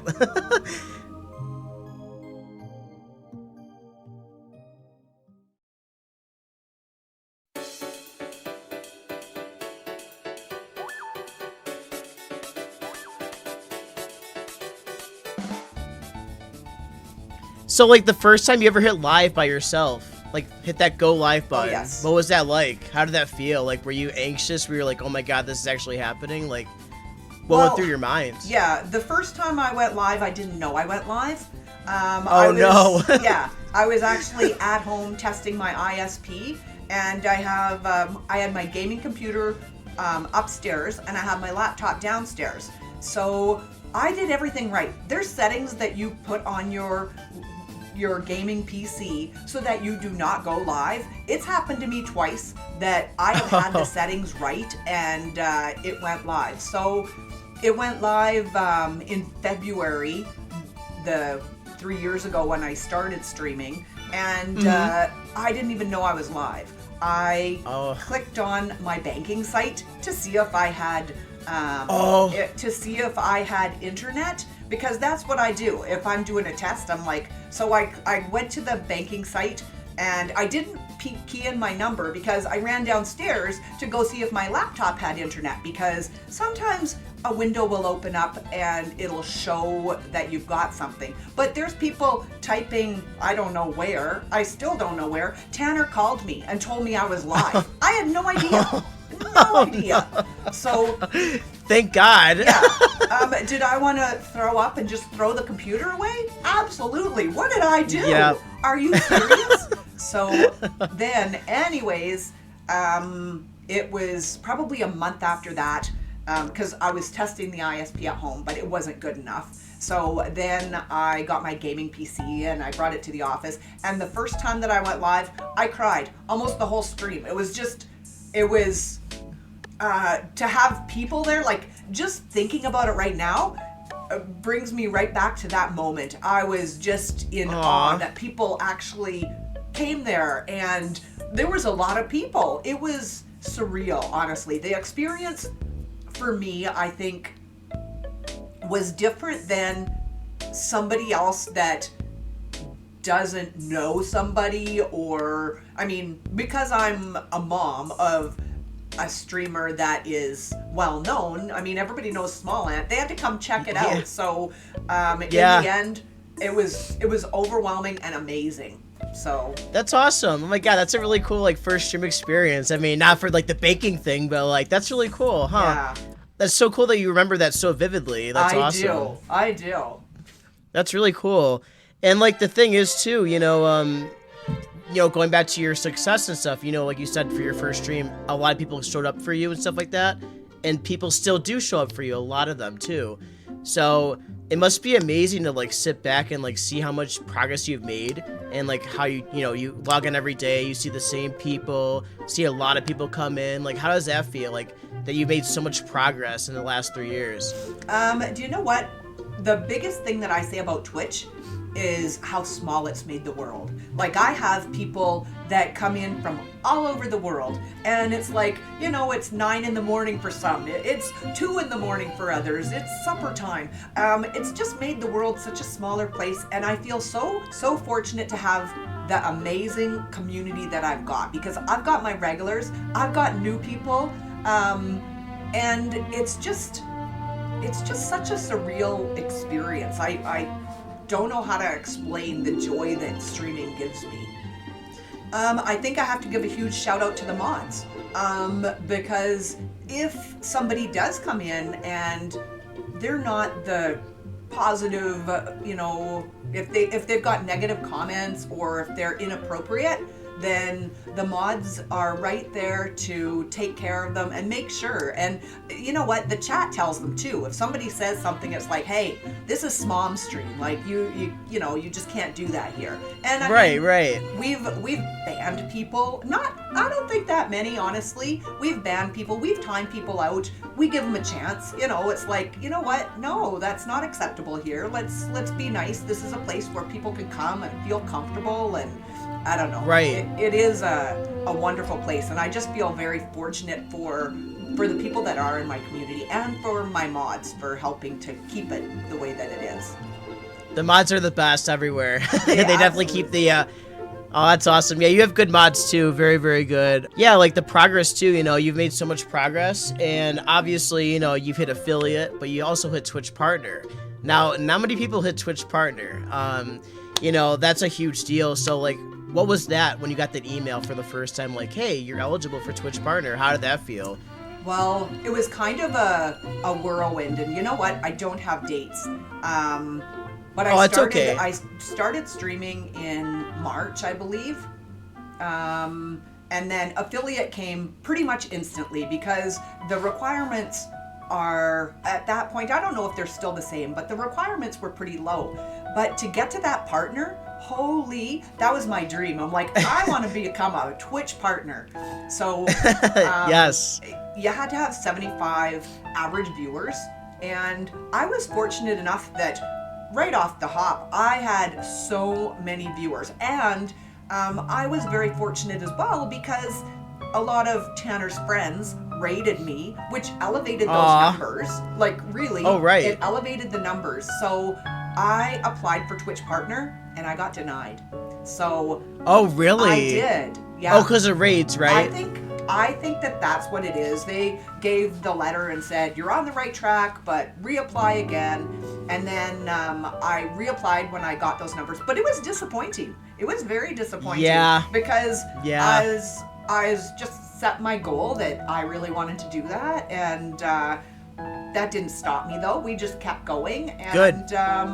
Then I reapplied, and I got the email on Tanner's birthday. So I know what day I got really? it. Yeah. So I started. Oh, that's kind of cool. Yeah. I started in March, and on May 3rd, I got the email, and I called him right away after his stream, and then he came in. Everybody came in and bought subs. The last of my. How does it work? When you get affiliate, it opens up certain founder badges, and then when you hit Oh, partner, yeah. there's more or something. I don't exactly Something like that. understand how all that works, but it was crazy. It was like 11 o'clock at night, and we're on a call, and it was so fun. Yeah. Oh, that's awesome. Yeah, that's a huge deal. Like, not many people hit that, and that's one of my dreams one day. So that's a really inspiring story. I appreciate that.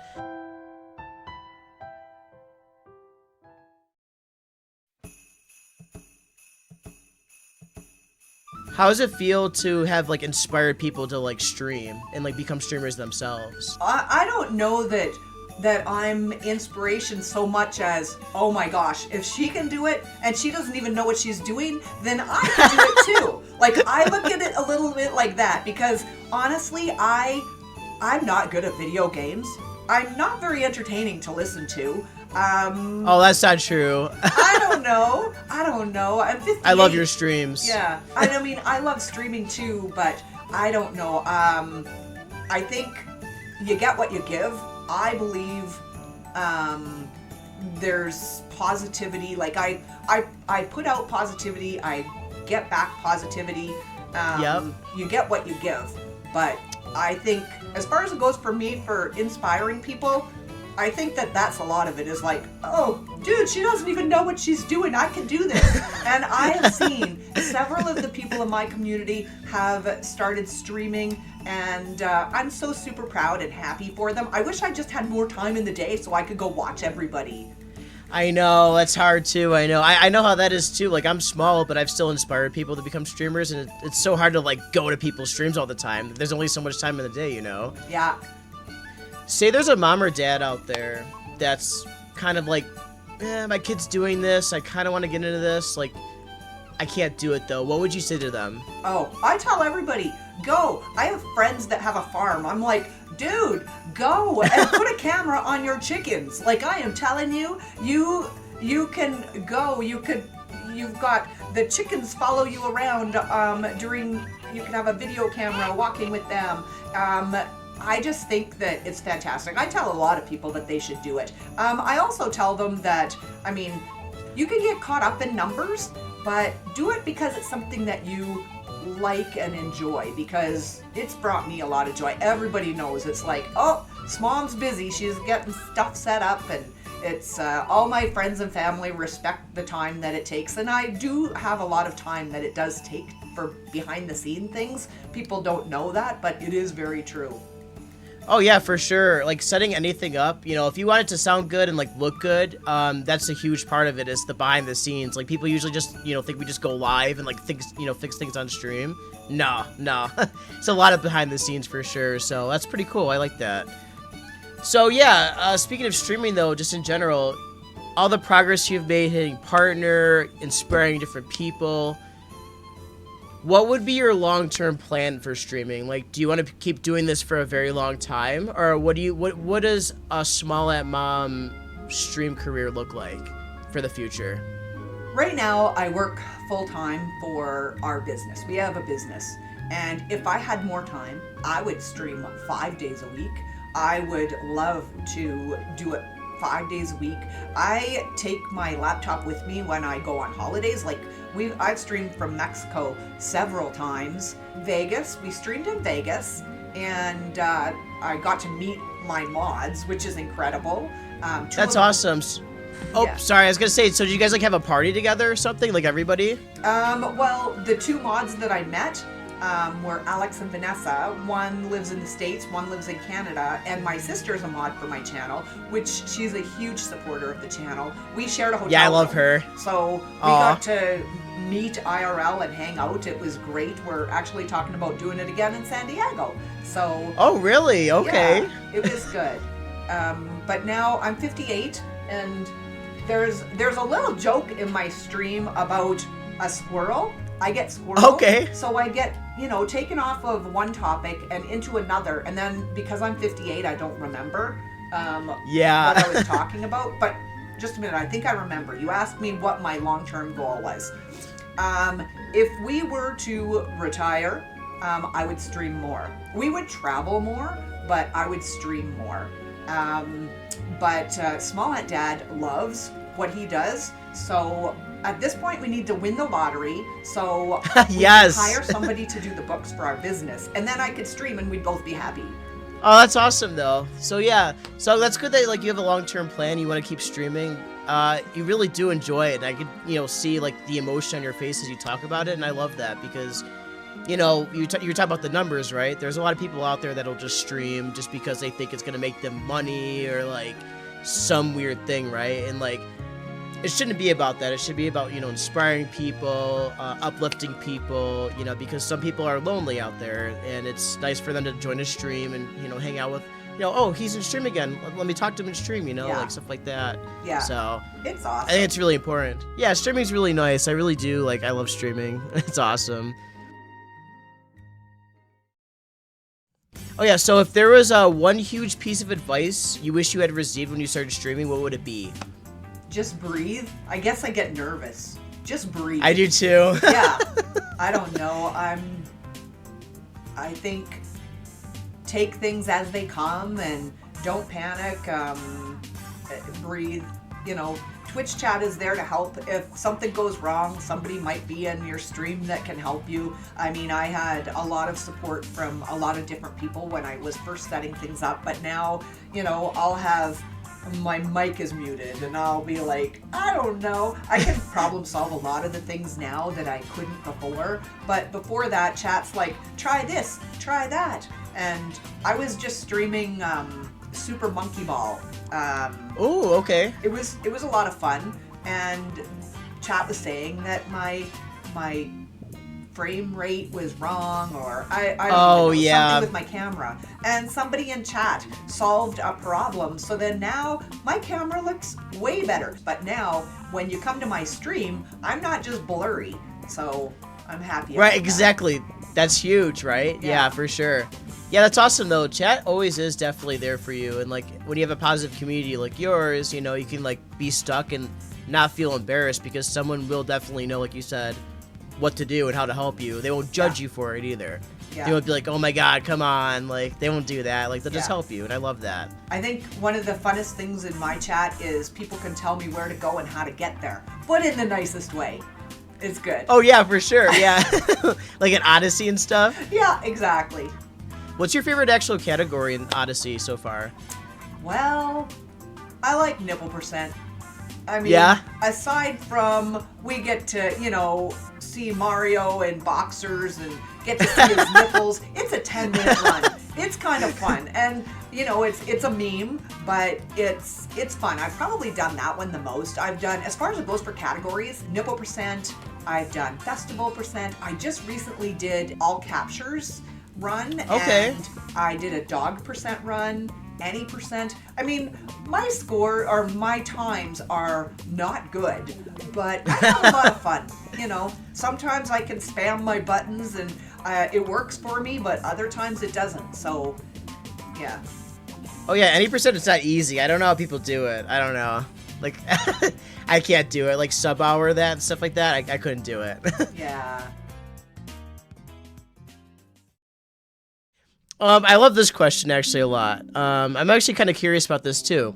So obviously, with Tanner being a streamer, your sister moderates your chat, and your sister-in-law and your mom actually come to your chat too. Yeah. Do you think streaming has made your family even closer? You know Or what? do you I think would say yes. Yeah, I absolutely 100% would say yes. Even my relationship with Tanner, I think, is good. We've got a common interest, right? So Right. No, I think it is awesome because it just brings up more conversation, and yeah, we can share with each other because everybody understands. So it's good. And yeah, obviously between like a son and a mom, it's like hard to like have commonality sometimes. I know with even my mom, it's like, you know, music, that's about it. So like that's cool that you guys have that together. So that's cool that like, you know, even your mom and you said your dad comes in too. Oh yeah, I didn't know that actually. My dad gives me his prime every month, like every good dad should. Yeah. Yes, I didn't even know his name is King Ant. You said King of the Anthill. They all have extra letters and numbers in their username, but King of the Anthill is basically the gist of his name. Yeah. Huh, that's pretty cool. Yeah, I've never seen him yet, so yeah, I'll look out for him. That's Okay. awesome.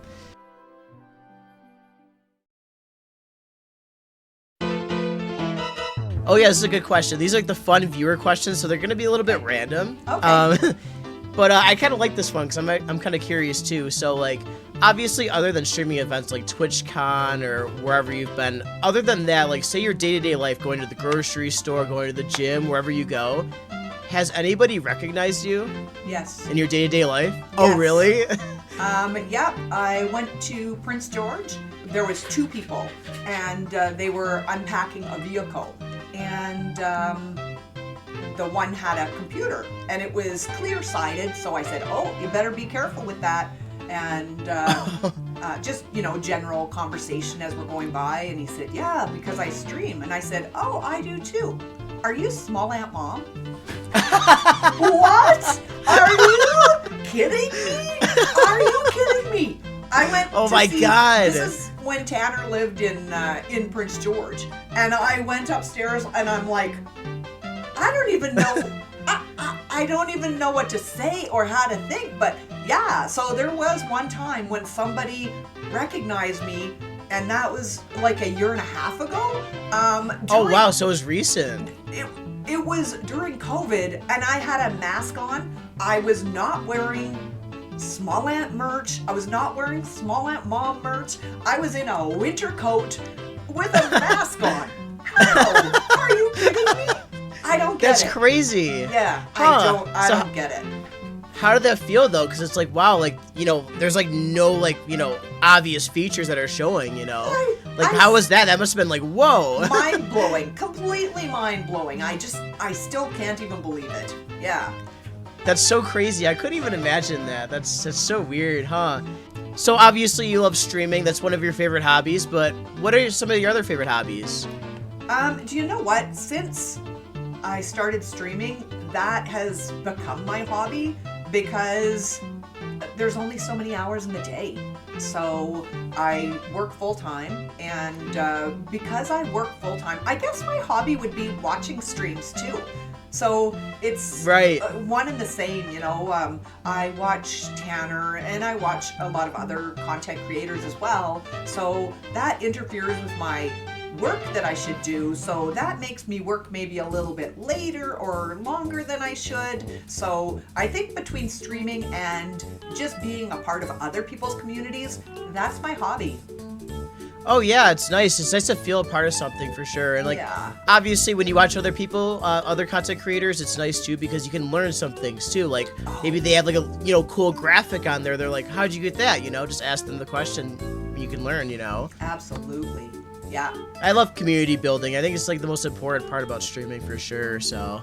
Yeah, no, you've got fantastic streams too. Your community is very, very welcoming, and you know, not every community is got the same positive vibe to it. So, you know, it's, I don't know. You've got a nice one. I am very happy to be in the communities that I'm in. You know, if it's somebody that I don't enjoy, then I don't go back. That's the nature of Twitch. Oh, for sure. Yeah, then it's like, nah. I'm the same way for sure. I like positive vibes, which is why I like being in your community and stuff like that. So Yeah, it's awesome. thank you. Keep it up. Yeah, of course. Thank you for the compliment too. It means a lot. Yeah, so what's your favorite game that you've played on stream then? What would you say? Like, what do you really like to enjoy doing? Like, I know you do community games, you do Super Monkey Ball, Odyssey. Like, what would you say is your most enjoyable? I think Super Mario Odyssey would be my favorite. And I only Okay. say that because that's the game that I started with. When I was in my 20s, we bought a Nintendo NES system, I think is what it was called. And we we bought video games, but we bought them for my nieces and my nephews, so I could be the cool auntie, so they could come over and play video games. But I never played those. So I feel like Super Mario Odyssey, because Tanner bought it for me, that makes me feel really special too, because he bought the Switch and he bought that, and because I played that with Tanner. And I mean, if you look at the first streams from when I started, now I still can't do proper jumps when I want to, but I couldn't even walk along the bridge. I was falling off. Oh no! Oh yeah, I could not even walk on the bridge. The first time I went to go get Bowser and you had to go to do XD skip, that path is so small. So Oh, yeah. honestly, and it's not really. But when I'm starting, I'm like, oh my gosh, how do I even? I don't know.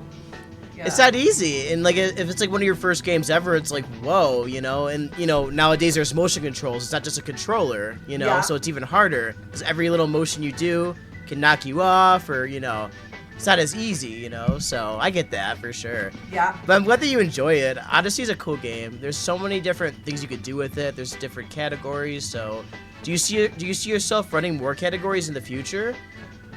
I'm not sure. You know, the computer that I did buy, I bought thinking that I was going to be playing Minecraft. So I haven't played very much Minecraft, but I really enjoy it. So that's something that I wouldn't mind actually learning how to do, whereas now I still struggle to open up a box. And I mean, I'm constantly, if I'm there, I'm hitting something with my hand or a loaf of bread or something because I just do not react quick enough, but I really enjoy Minecraft as well. So Mario Odyssey, yeah, I like it. I don't know what categories I could do that, because I can't do the big skips. I can cat bounce, but not necessarily when I need to. There's a spot in Wooded where all you have to do is long jump or cat bounce to go from one platform to the other, and I die there. yeah. Yeah, I die there probably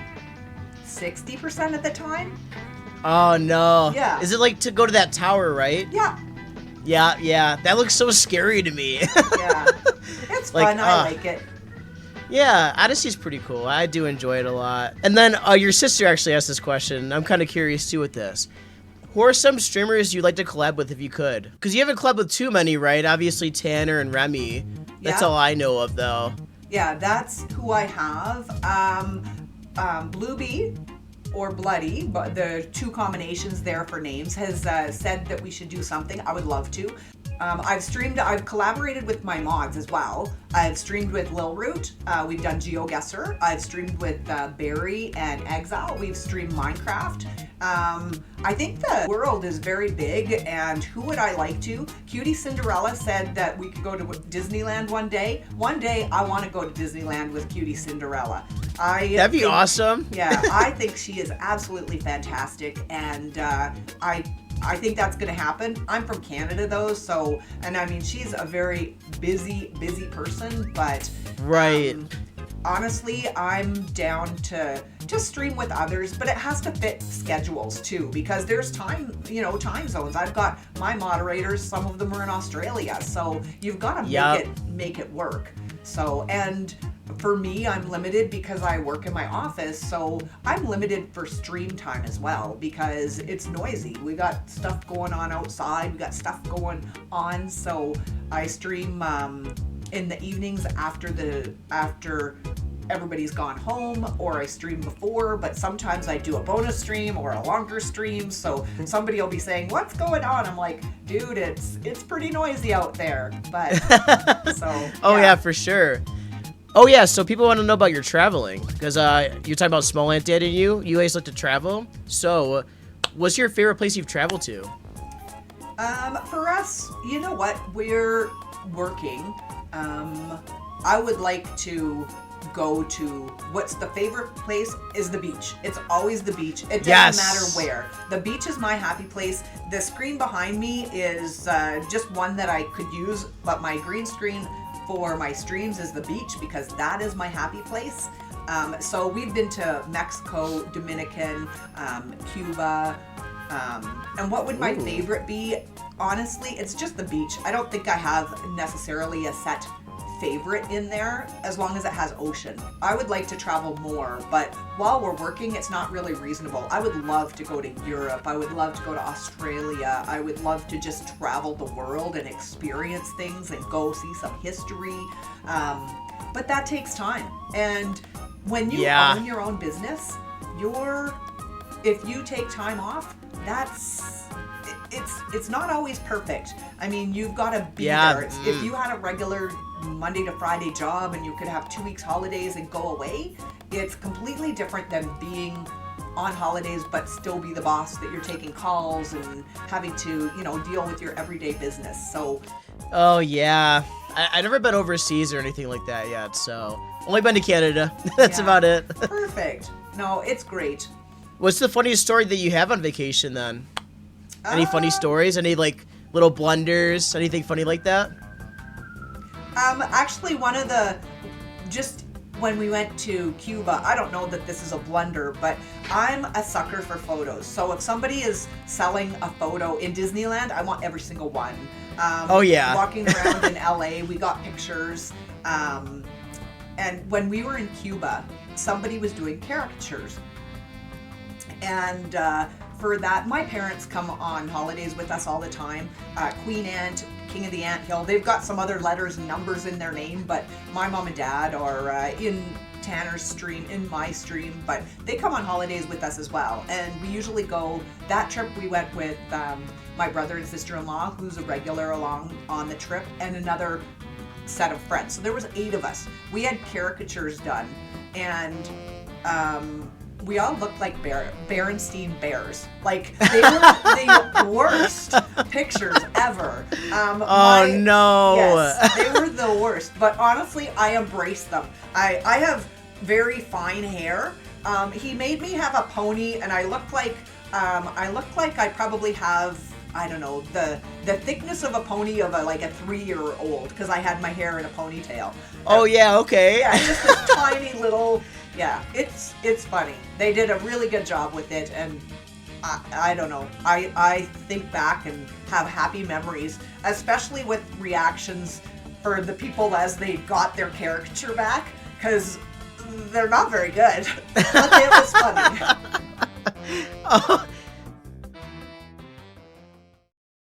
The closing out question is, the sunshine, your community. So many great positive people. So many people that look up to you. I've had so many questions that, got asked, but they had so many different questions for you. They're so interested and so invested. What would be something that you'd want them to know about you? And what kind of advice would you want to give anybody in your community that wants to start? Like as a streamer, YouTube, TikTok? Find something that you like, that you find a passion in, I guess, and embrace it and do it. It depends on what your end goal is, but when you're doing a hobby, lots of people get caught up in the numbers, but when you're doing a hobby, the reward is your satisfaction. So do something that makes you happy.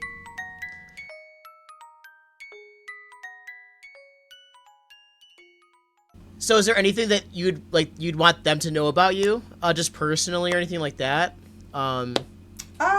Not really, except I have a YouTube channel, and I'm going to do a shameless plug. I'm doing a shameless plug.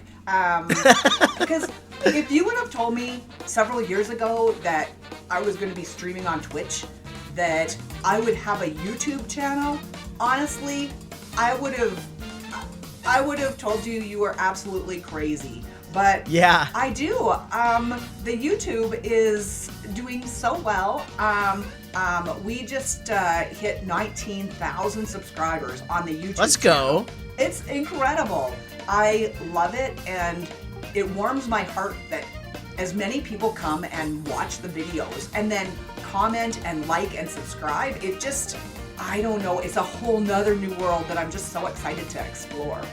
The thing about YouTube too is it brings people in from the world of YouTube to your Twitch too. So like you've probably seen the messages like, "Hi, SmallAntMom from YouTube." I've seen that. That was one thing that Tanner said too. He said if you want to grow on Twitch, get on other platforms because Twitch is its own space. But I don't do TikTok. I probably should, but there's only so much time and so much money in your day. Yeah, paying editors and stuff. Exactly. Yeah. So there's only so much time and money to do what you do. But as far as it goes, Camo is doing a great job for editing. He's part of the community. When I first started the YouTube, I had hired off a Fiverr, and I had good success. A couple of videos there. I've streamed together with Tanner, and he has given me as a gift a video of us streaming together. But then Camo came in and asked if he could be an editor, and now I've hired Camo. And Camo is part of the community and knows the dynamics of the games and the people in chat, and he just makes engaging and awesome videos. So I have to give a shout out to him too, because he's awesome. Yeah, he is awesome, and that's definitely a really big part too, because if they're part of the community, they know how the people are, but they also know your vibes. Yeah. So like, you can't just edit a video for somebody without knowing the person at all, because it doesn't match their energy, and it'll be like, okay, it just feels off, so. Yeah. Like, vibes are a huge thing, so I definitely agree with that, but that was my last question. Perfect. I had a really good time tonight. I did too. It's really cool because I learned so much about you that I would not have imagined, and it's really interesting to see your journey.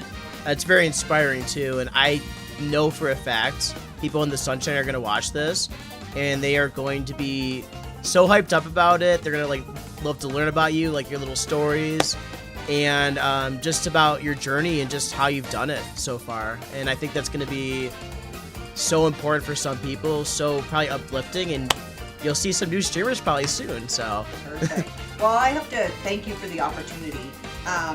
I have been asked by 2 other people, and you know what? The vibe just didn't fit. You're part of my community, and I think I really liked what you did with the Nicro video, and it just seemed like a good fit, so. Guys, by the way, SmallAntMom, she's a streamer, obviously. Her link will be down in the description below. Same with her YouTube. Down in the description below. Definitely give her a follow. She is Twitch's mom. She's very sweethearted. Very, very great vibes always. Love her. Very positive. I do appreciate this opportunity so much. Thank you. Thank you so much. I really appreciate the opportunity as well. So. Thank you. We'll see you in Twitch chat. Yes, definitely. Sounds good. Episode number 4, Jaxight. This is Jaxight, our jumping 5th. right into it. Yeah, we're jumping right. Sorry. No, you're good. The hands. My nails. My nails. Get the fuck away from my nails. Go away. Let's do this interview.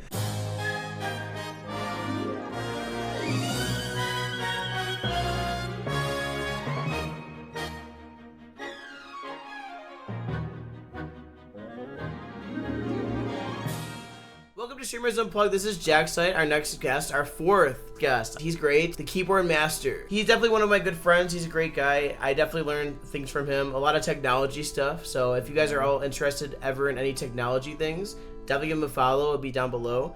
Starting off though, you've been streaming for what, 4 years now? Yeah, sir. It's been 4, yeah. 4 years? I'd say 4, yeah. So what made you click live for the first time? What really got you into the whole aspect of streaming?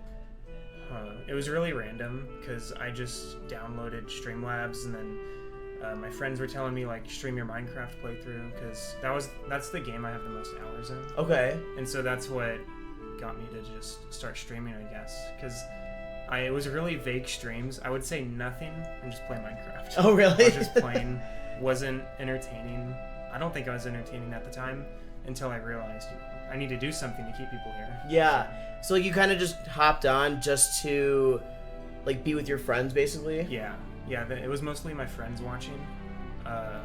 Like small town, there's not much for them to do. Yeah. And so it was just like, let's watch Jax. That honestly kind of happened. Like, oh yeah, it was during COVID.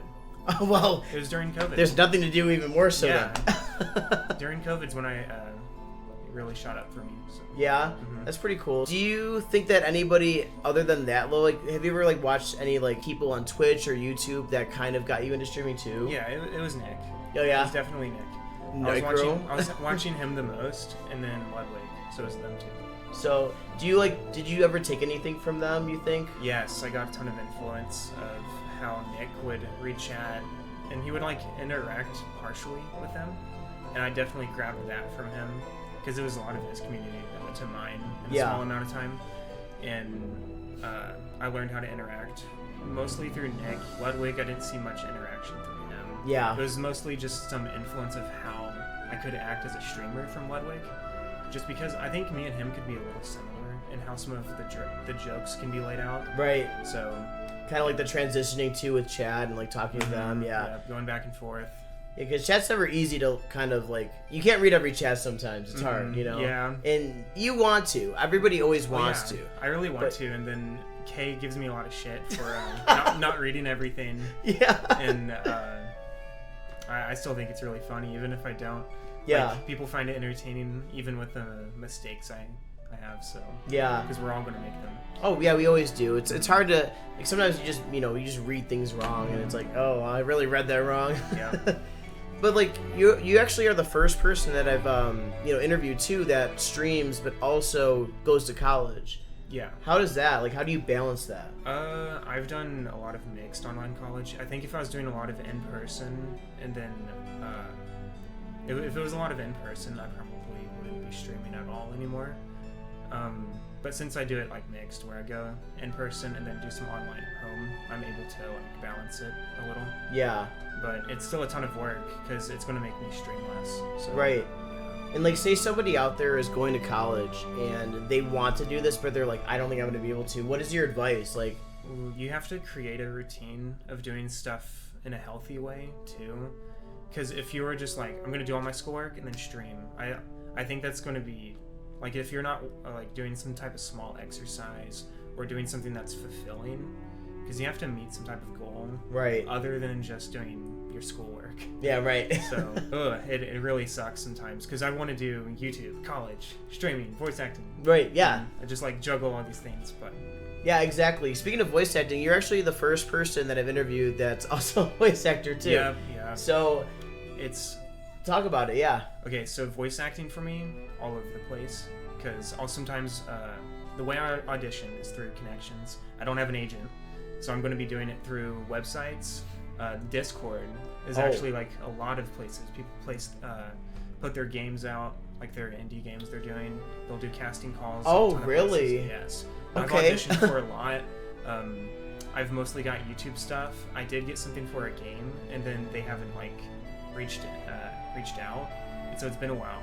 Yeah. It's been a very long time. It's been like a year and a half since I got that role. Probably not even doing it. I don't try not to expect too much. Yeah. I don't know if I can name the game. If I did, I don't know how he would react. So, because like voice actors need to like just shut up. Yeah, sometimes. NDA or not? NDAs. NDAs. Non-disclosure agreements. Yep. Yep. A lot of legal issues in voice acting industry. It's a dying industry. AI. I don't even want to get into AI. AI is terrible. It's terrible, ruining some forms of art. But I think legal things will like really protect a lot of people. They should. They should. Should. Forget AI though. Say in a perfect world, you could just choose whatever genre and whatever kind of media platform you'd want to like. So like movie, show, video game. What genre would you do and what platform? What medium? Definitely video game. Video game? Video game. You get paid the most. I think I love video games. I think we all do. Right. We all really love video games on Twitch. So I had easy video game answer. I'd probably even give that up for anime because they get paid nothing. Oh yeah. Video game actors, they get paid the most. It's actually insane. What kind of video game would you go into? Anyone or just? My favorite would be like roller skate 4. Yeah. That would be like the most like cool thing for me to get into. Yeah. But literally anything that I find that I can audition for, if I do see a role that fits me, because I don't have a middle-aged voice, you know. Yeah. So there's a lot that I'm left out on. Yeah. Yeah, but that's what I practice for. It's younger adult voices. What's been your favorite one that you've done so far? Favorite role? Favorite role? I don't have like a favorite role I've done. No. No.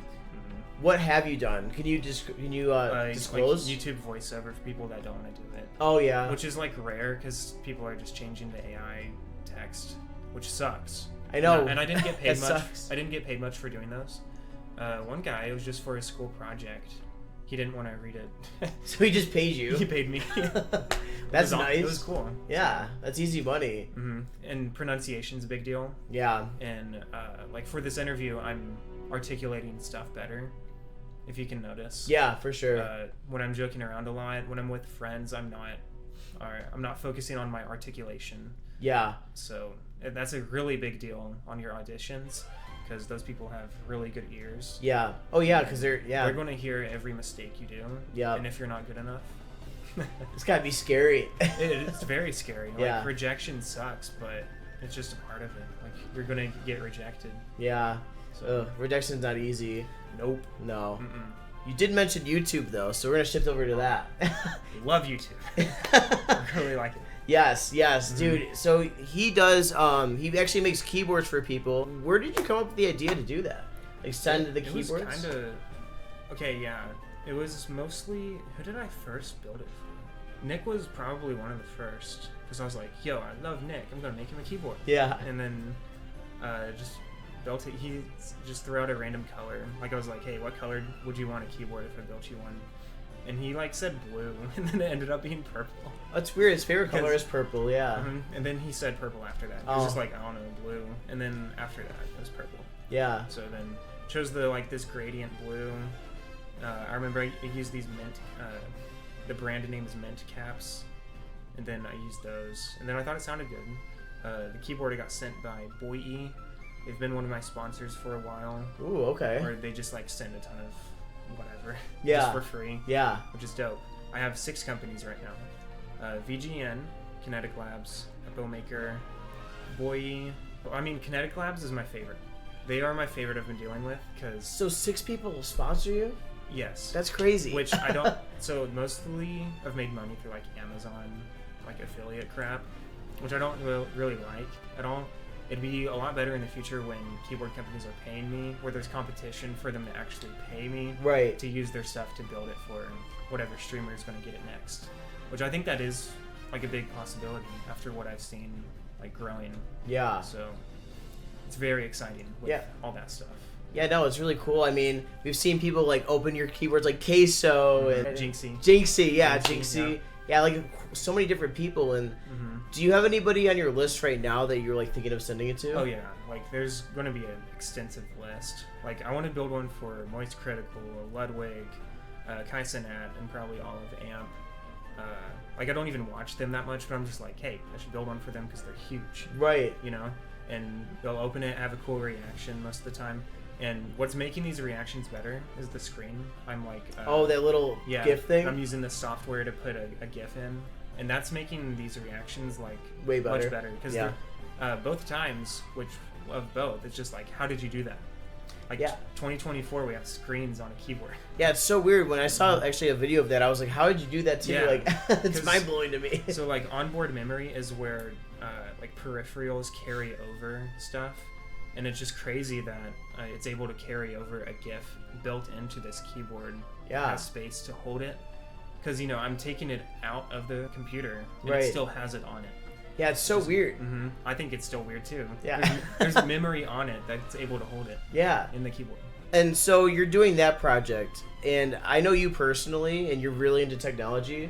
Could you see yourself doing that with other pieces of technology for a setup? Maybe like a microphone or something? Yeah, like... it would be audio related, because I was in audio production, literally at this college right there. Oh yeah, really? I went to audio production there. Yeah. And they taught me all about mixing, EQ. There's stuff with distorting the voice that they use a lot in rap today.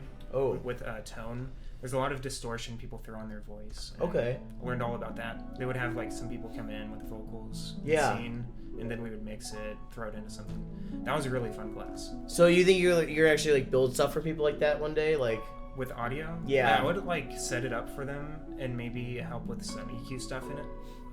With it, I don't think I'm like very in depth on audio, but if I wanted to go deeper, maybe. Yeah. Because audio engineers for like shows that have to like tweak little things with voices, that does sound pretty fun. Maybe I would do like sound effects. Audio engineers are very in depth with their sound and what they're doing on projects. Yeah. And they get paid a lot, and so I would have to like dedicate a lot of time towards that, and that doesn't seem like something I'm going to do. Yeah. So. Yeah, because you want to focus on your other stuff, right? Other content creation, things like that. Yeah. You've been on stream for 4 years. You've been content creation for 4 years. What would you say was like personally the best thing you've done on stream? Oh, Like, what was like a moment that you look back on and you're like, I like that. Definitely carrying Nick and Emily in Roblox. Oh yeah? Yeah. Oh yeah, that was that's a, right. That was a big deal for me. Yeah. I was like a micro celebrity in his chat. I felt like a celebrity in his chat after that.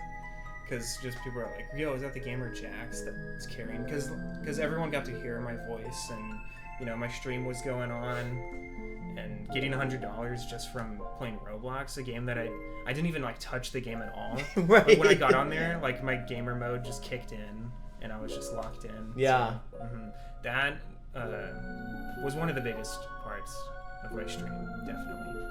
I mean, I can attest to that too. I didn't really know who Jax was before that either, but I was like a part of like Nick's community, and I remember like everybody was like, "Oh my god, this Jax guy!" That's how I knew him. Yeah, I'm like, they're "Aren't like- you the Roblox guy?" Like, Yeah, I'm the Roblox guy. Before I knew him, that's how I knew him too. I Like, didn't even play that game at all. Yeah. And somehow I still just kind of, I think it was my Minecraft. My Minecraft skills kicked in. My FPS skills. Yeah. Yeah. Is there anything else that comes to mind? Probably like being rated by Nick for the first time. Yeah. I really liked, big fan of him. Just been watching him for so long. First time he rated was so dope. So. Yeah. That's probably one of my favorite moments too. Some of those GTA streams I've done where I was just dying of laughter, those are so funny to look back on. Yeah. Just because it was called the Chaos mod, where chat would like vote on something to just... Oh. Like, we would be in the middle of a cutscene, and there would be some gravity mod that happens, and it just pulls them out of camera. Jesus. Those are still some of my favorites. And I also like rated a Zoom class. It was Oh my actually God, it was Kay's class. Oh my god, no. And he invited me to it, and I joined in, and I said some really stupid stuff. Other than the XQC stuff at TwitchCon too, that was definitely. Oh, is that on your Twitch? Mm-hmm. That's what got 113,000 views, was me and XQC. How many views? 113,000. That's on. Wow. And then right after that, when I walked over to Lil Tyler, or Tyler 1, that one got 118,000 views. Whenever he just said fuck XQC. Yeah. And then put them both on Reddit. I only put one on Reddit. Schmov put the other. And then I got banned off of that thing, because if you post your own thing, you get banned. Oh, self-promotion? Self-promotion. Yeah. Which I didn't even know, and then found out. Jeez. Oh my god.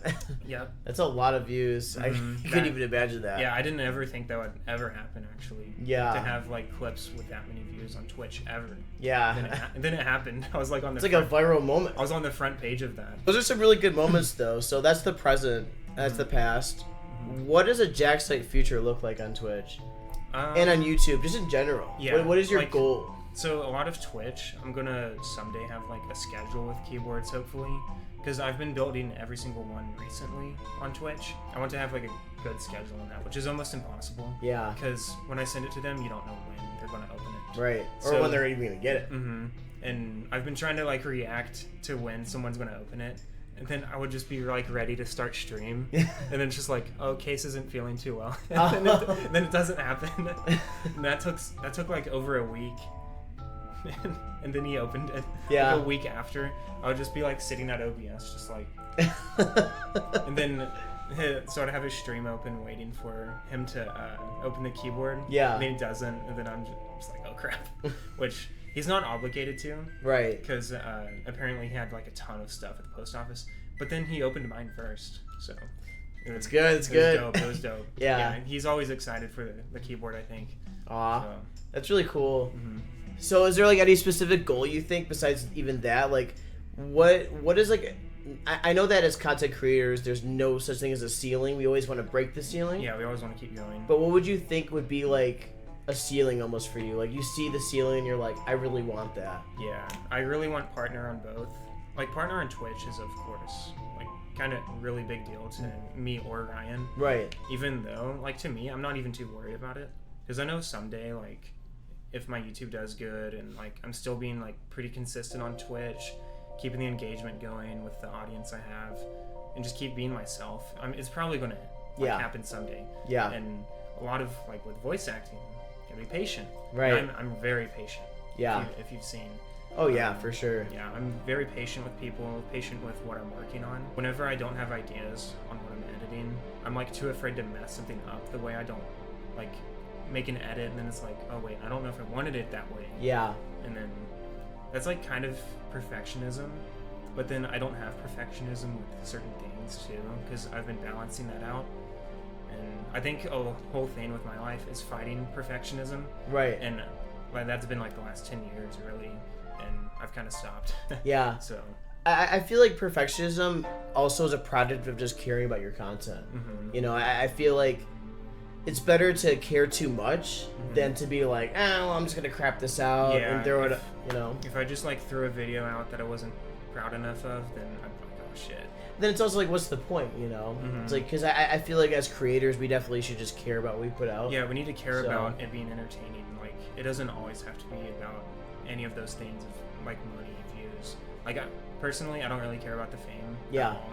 I do want to like make some money so I can keep doing it. Right. That is a motivator, but I really do just enjoy doing all these things. Yeah. Online, so it's pretty easy because to keep going because you enjoy it so much. Yeah, and I really do think that the keyboard idea is really cool, and like I think that you definitely in the future could think of like really cool ideas with that kind of brain. Anything about school you want to know about?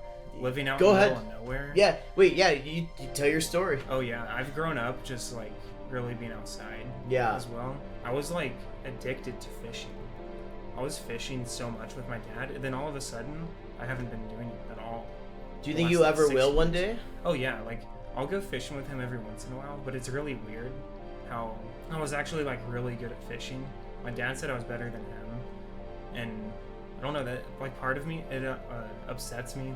Probably perfectionism, like I cast it, I'm like I'm not good anymore. Yeah. And hunting I really enjoy, even if I'm not hunting for anything. When you see like a deer walk by like really close, I love it. Yeah. It's so cool. Oh yeah. I'm fascinated with wildlife. That's why I have a lot of agree. animals. Me too. Yeah.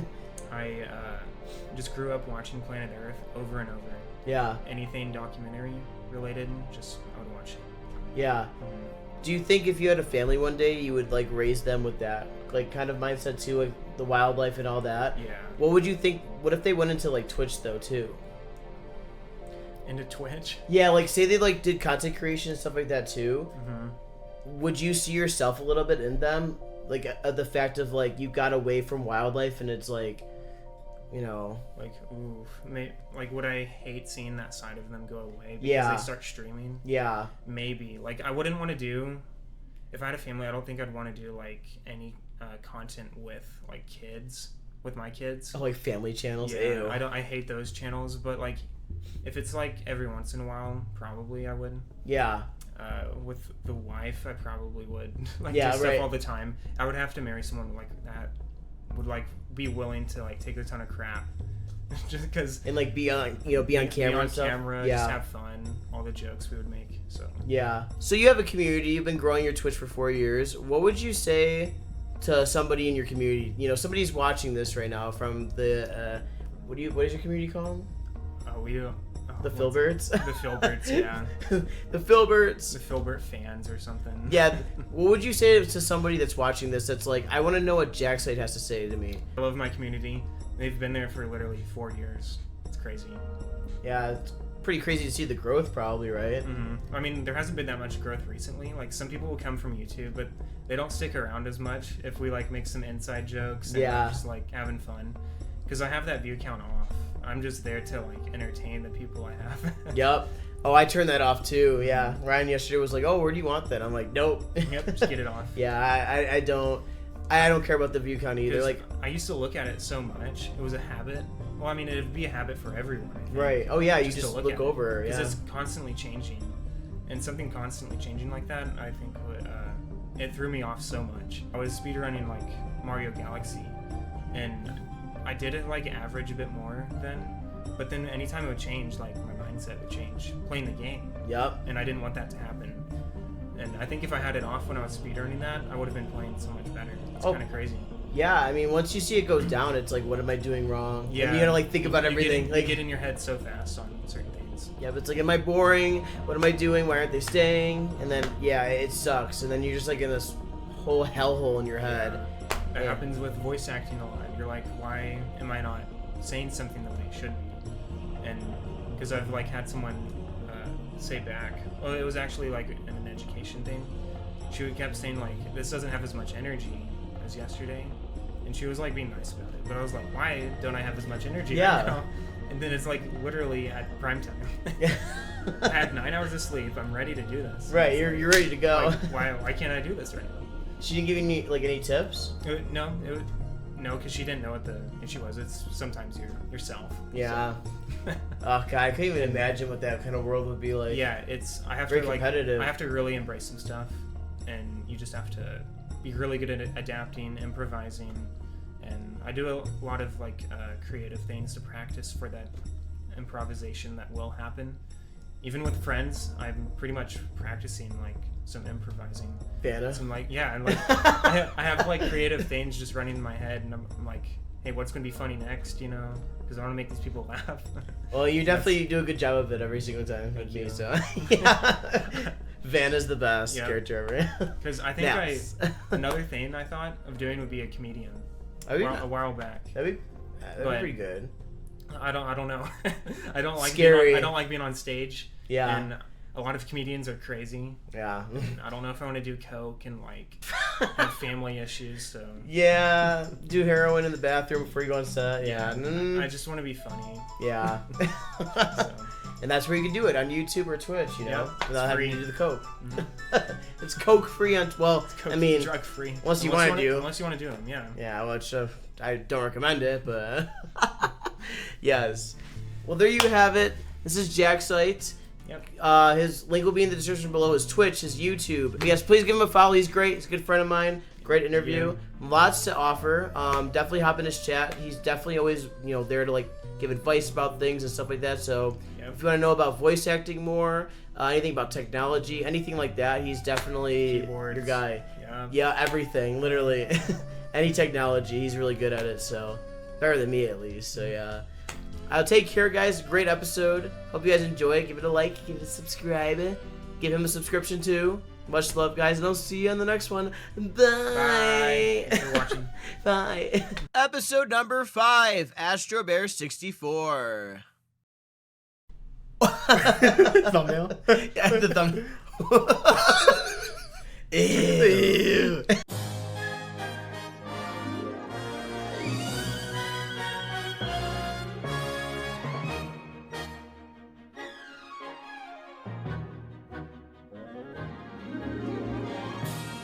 All right, our next guest on Streamers Unplugged is AstroBear01.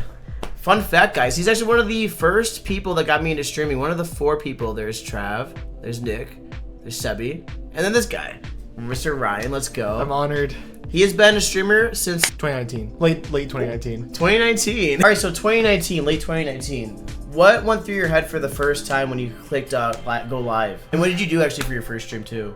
So I did Smash, not surprisingly. But yeah, Smash was like pretty much the thing that got me into streaming. Like I'd always see people do like open arenas, like anybody could join in. Like they would have like anybody could like just hop in there with them. So I was like, hey, I could do that, So who did you used to watch that did Smash? There was this guy named Spyglass Inc. He doesn't stream anymore, but yeah, he was definitely like one of the big influences because I would like watch him at school, like when I wasn't supposed to. Oh no! Yeah.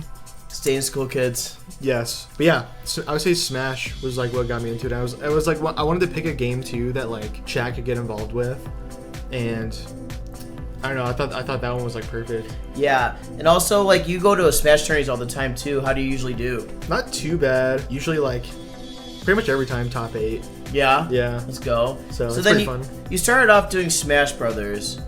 When did you start to like migrate off of that to like Super Mario 64 and stuff like that? What was your inspiration to kind of transfer away from like community games to kind of doing that too?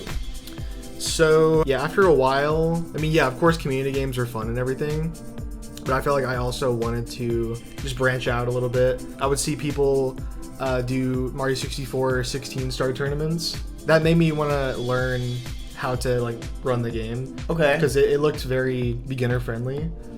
So, and it seemed like there was a really good community for it on Twitch. Yeah. So.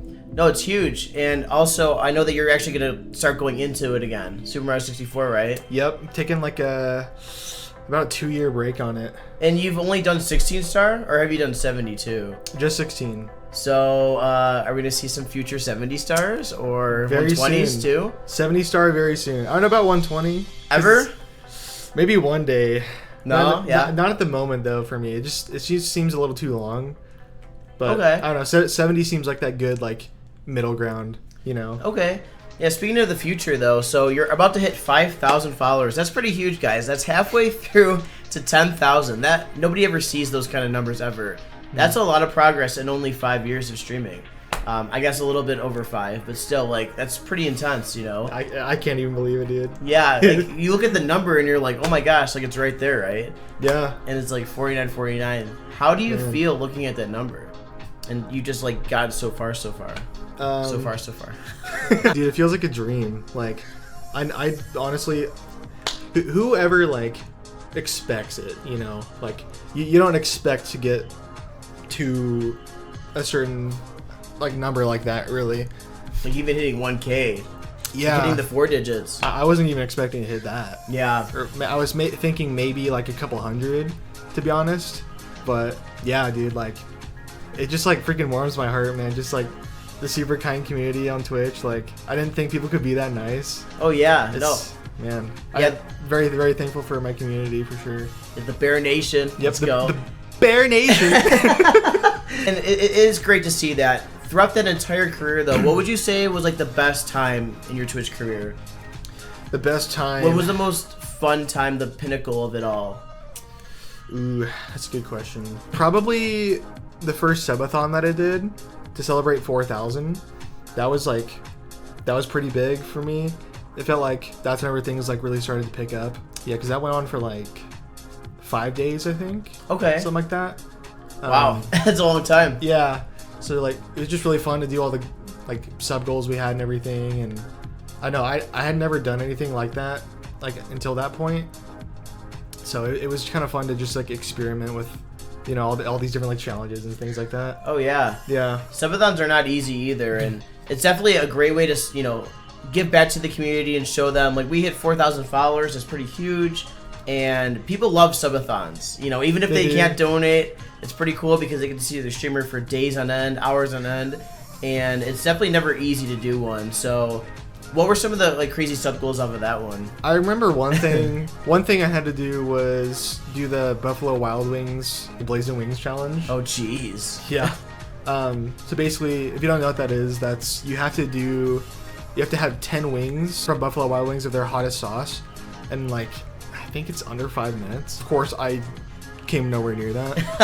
I didn't even time myself. I just kind of like wanted to see how many I could eat. I think I had like 3. Oh wow. God, yeah. Dude, no. That's too intense. It was awful. It's too spicy. But hey, you're a man of your word, so I'm glad that you did it. I delivered. I did. He does. He always delivers. Speaking of, you know, your past though, let's move on to like the future though. So you're gonna hit 5,000 soon. Do you have anything planned for that? Any little celebration? I definitely want to do either a 24-hour or a subathon, another one if I can. 24 hours probably more realistic though, just because, you know, work and everything. Yeah. I definitely will have some sub goals for that. I want to celebrate by... I've had merch in the past, but I want to celebrate with just a whole brand new merch line, new designs completely. Let's go. I think that'll be a perfect way to celebrate. It'll be in the link down below. I'll link it. Yep, should be ready by the time this is uploaded. Yeah, it definitely will be. Yeah, yeah. I'm really looking forward to that though. 5K, it's wild. Yeah, it's exciting. So somebody that's gonna be starting off as a streamer, they look at that number and they're like, oh my god, this guy's amazing. Like 5,000. That's amazing. 5,000 followers. How did he get there? What would you tell that person? How did I get there? What did I do to what steps did I take to build this community, the Bear Nation? How did I do this? I would say definitely take your time with it. Give yourself some time to think about what you're wanting to create. Because if you just rush and if you don't put enough thought into it, it's probably not going to work out the way you want to. When it really boils down to it, I think consistency, number one. You just have to be uploading or whatever it is that you're doing. I mean, Twitch streaming, uploading on YouTube. You just got to keep going at it. Also, definitely take your time with it. There's a lot of room for growth. When you first started, how was it like when you were gonna jump into it? Like, how did you think about like what I had to do? Like, I didn't feel any pressure or anything to it. I just wanted everything to be kind of laid back, I guess. So yeah, I just threw on a Smash Bros arena and played what I would play off stream. I would definitely say create the content that you play, games that you would enjoy playing normally without streaming it, if that makes sense. No, I get what you're saying. I think that a lot of people that I do find on Twitch, they only play games that they see numbers do well on, right? Like Fortnite or Super Mario 64. Sometimes even certain games people will just play only to get numbers, and that's a really good piece of advice because you don't want to just play a game just to get the numbers. You want to enjoy yourself, because if you don't enjoy yourself, then that definitely translates back onto the community. People will definitely notice. Exactly. Yep. So I think that's really good advice. So you do plan on going to YouTube, starting to migrate your content creation, shifted a little bit towards YouTube, doing YouTube shorts, things like that. What can you see yourself doing on YouTube? What kind of content can we see from Astro Bear on YouTube? Yeah, so I want to start off with shorts. For sure. I know it's kind of a basic answer, but I want the shorts to be kind of just like an extension of the Twitch channel. Just funny moments, things like that. Try to, help people understand, or give people an idea of what to expect when they come into the streams. And then for the actual videos, I want those to be separate content, just completely different. It doesn't have to be like games or anything like that. It could be like a, day in the life or something like that. I don't know exactly what I want to do for that yet, but... So we might see some IRL content? Yeah. Okay. Anything in mind at all yet? No? You haven't thought that far ahead? Maybe some, adventures with Jax. Okay. Yeah. Is there Jaxight? Yes. Right there, Jaxight. So, when it comes to, an extension off of your Twitch, can we see, clips from, when you first started streaming, really old clips coming back in the form of a short? Potentially. I think there were definitely some good moments from back then. Moments that, helped shape the way things are now. Okay. I think it would be the foundation of your channel. I think it would be cool to bring those things to light again, I guess. Okay, yeah, that's awesome. Speaking of the past though, it's been 5 years. You've done so much. Out of this whole 5 years, what would you say is the biggest personal achievement that you've done in your streaming career? Doesn't have to be numbers, anything like that. Personally, what did you feel was the biggest thing that you did, that you were the most pleased with? So I actually have a couple things for this. One thing for sure, definitely proud of the community that we built. I know we talked about that a little bit already, but just the positive community, very genuine group of people. Also, just the connections I've made with other streamers. I know, of course, I met you. Me.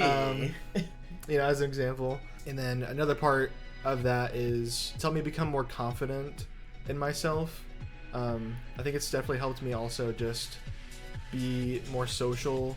Because before streaming, I would say I was definitely a more introverted person. So streaming and trying to entertain a big group of people has definitely got me out of my shell, and it's like shown IRL as well. Like my IRL friends have even said that like they've noticed a change. Really? Yeah. Huh, that's pretty huge. Yeah, so it was a pretty big insecurity, I would say. So speaking of like insecurities too, we definitely, a lot of people do come on Twitch to kind of get away from their daily problems. People suffer from anxiety, depression, OCD, whatever it is.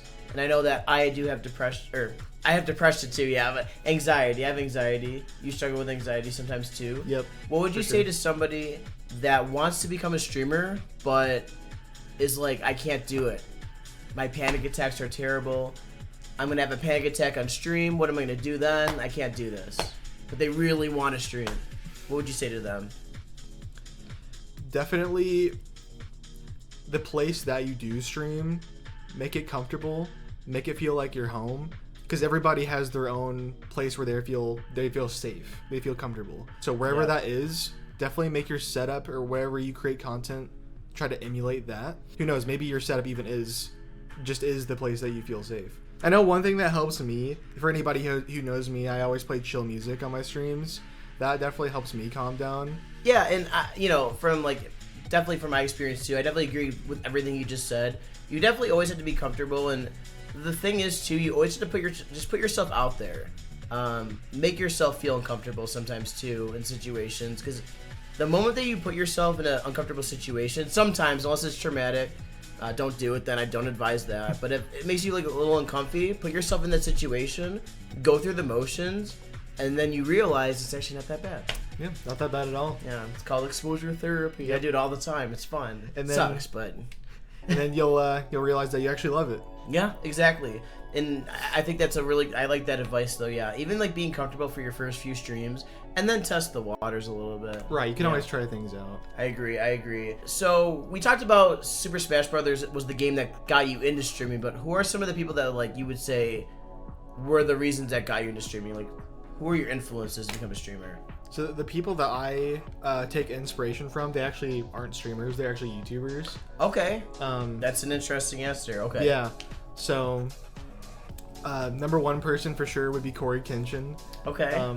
Yeah, he's to this day my favorite YouTuber. I know he doesn't really create content anymore, but yeah, just the way that he carries himself, the way he does things, and he's freaking hilarious too. He was just a huge person I wanted to emulate. Then another person would be Peanut Butter Gamer. I love him. Yeah. Yes. Yeah, I always watched him. I thought he was freaking hilarious. That's kind of where I got the whole like Nintendo thing too. Okay. Like that aspect of things. I wanted to. The whole Nintendo side of content creation came from him, I would say. Okay. And then this is kind of embarrassing, but I used to watch Fortnite a lot. Ninja? No, not Ninja. Okay. Thank God. Yeah, no. Nick A30. Okay. Yeah. Okay. I know who that is. Yeah. Just his like, he was definitely one of the nicest streamers I'd ever seen. Like, very genuine person, just authentic himself. Seemed like he really cared about his audience. I thought that was really cool to see that. So. Wait, did you meet him at TwitchCon? No, I didn't. Did he go to TwitchCon? I did. Oh. Yeah. No, did he go to TwitchCon? He went to one. Oh. Yeah. Damn. So he did a meet and greets or anything like that? He did one, but I wasn't. I had like didn't sign up for like the time slot or whatever. Oh. Yeah. That's pretty cool though. Those are pretty good influences. Definitely a wide spread of people for sure. We've been talking about the past, the present. Let's go to the future. What does the future of an Astro Bear 01 streaming career look like? What do you want to achieve in the future for your career? What would you say is like the ceiling? I know that there's never a ceiling for content creation, but what would you say is like a comfortable ceiling? Like you're like, okay, I reached this, we're good. Like not good, but you know what I mean? Yeah. I mean, to be honest, where I am currently, I mean, like I said, I never thought that I would get to this point, but I'm honestly pretty comfortable with where I'm at now. Obviously, I want to, keep pushing. I haven't really thought of like a exact like number, like, yeah, I haven't really thought of like a amount of like subscribers on YouTube or anything like that, but just I definitely don't think it's about the numbers for me, but it's the impact that I can have on whatever amount it is, even if it's just like it's a few people. So you want to just keep influencing people and making their days better, basically? Pretty much, just having a place where, you know, people can feel safe, you know, feel like they can talk about whatever they want to, ask for advice, things like that. That's perfect. Well, to wrap it up, actually, he's just talking about his people, his community. This is the last question, actually. These people are probably watching right on YouTube. They're watching this video, and they're like, I want to see what Ryan says. But I think the one thing they really want to know is, what would you directly say to somebody from your community? What is something you'd want them to know? The Bear Nation. The Bear Nation. I would say, don't give up. Whatever it is that you're doing, any problem that you're getting through, just keep going. Give it your all, because you'll definitely be glad that you did whenever you reach your goal, and you'll look back at how far you came and be glad that of the progress, all the hard times you pushed through, all the lessons that you've learned. Yeah, just keep going. Just keep it up. Perseverance. Things will get better.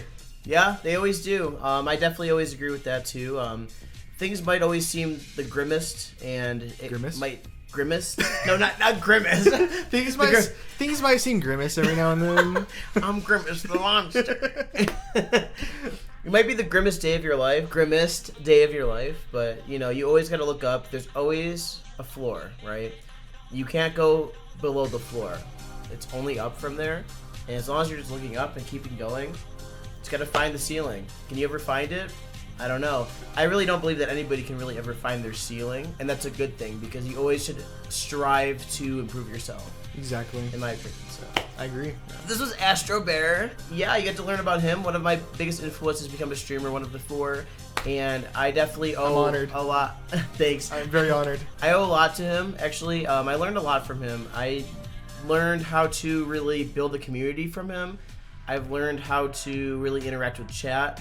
If I didn't never watch him, I would have no idea what I'm doing. I think I'm the most alike to him than any of the other people that influenced me to become a streamer, so I really do appreciate, you know, everything you've done, definitely. You know? Yes. Likewise. Yeah, well, thank you. I try, you know, so yeah, definitely give him a follow. All the links are going to be in the description below. His Twitch, his YouTube. But yes, thank you for having me. Yes, of course, man. We had to do that. We have to. Yes, please give him a follow. He's great. And I hope you guys enjoyed this episode. I can't wait to see you guys on the next one. Poofesure and Jaxight coming soon. Oh no! Oh no! Bye, guys. Bye. Bye. And episode number 6, Poofesure. Yo, Fromies, I'm excited to... Oh, what did you say? Sorry.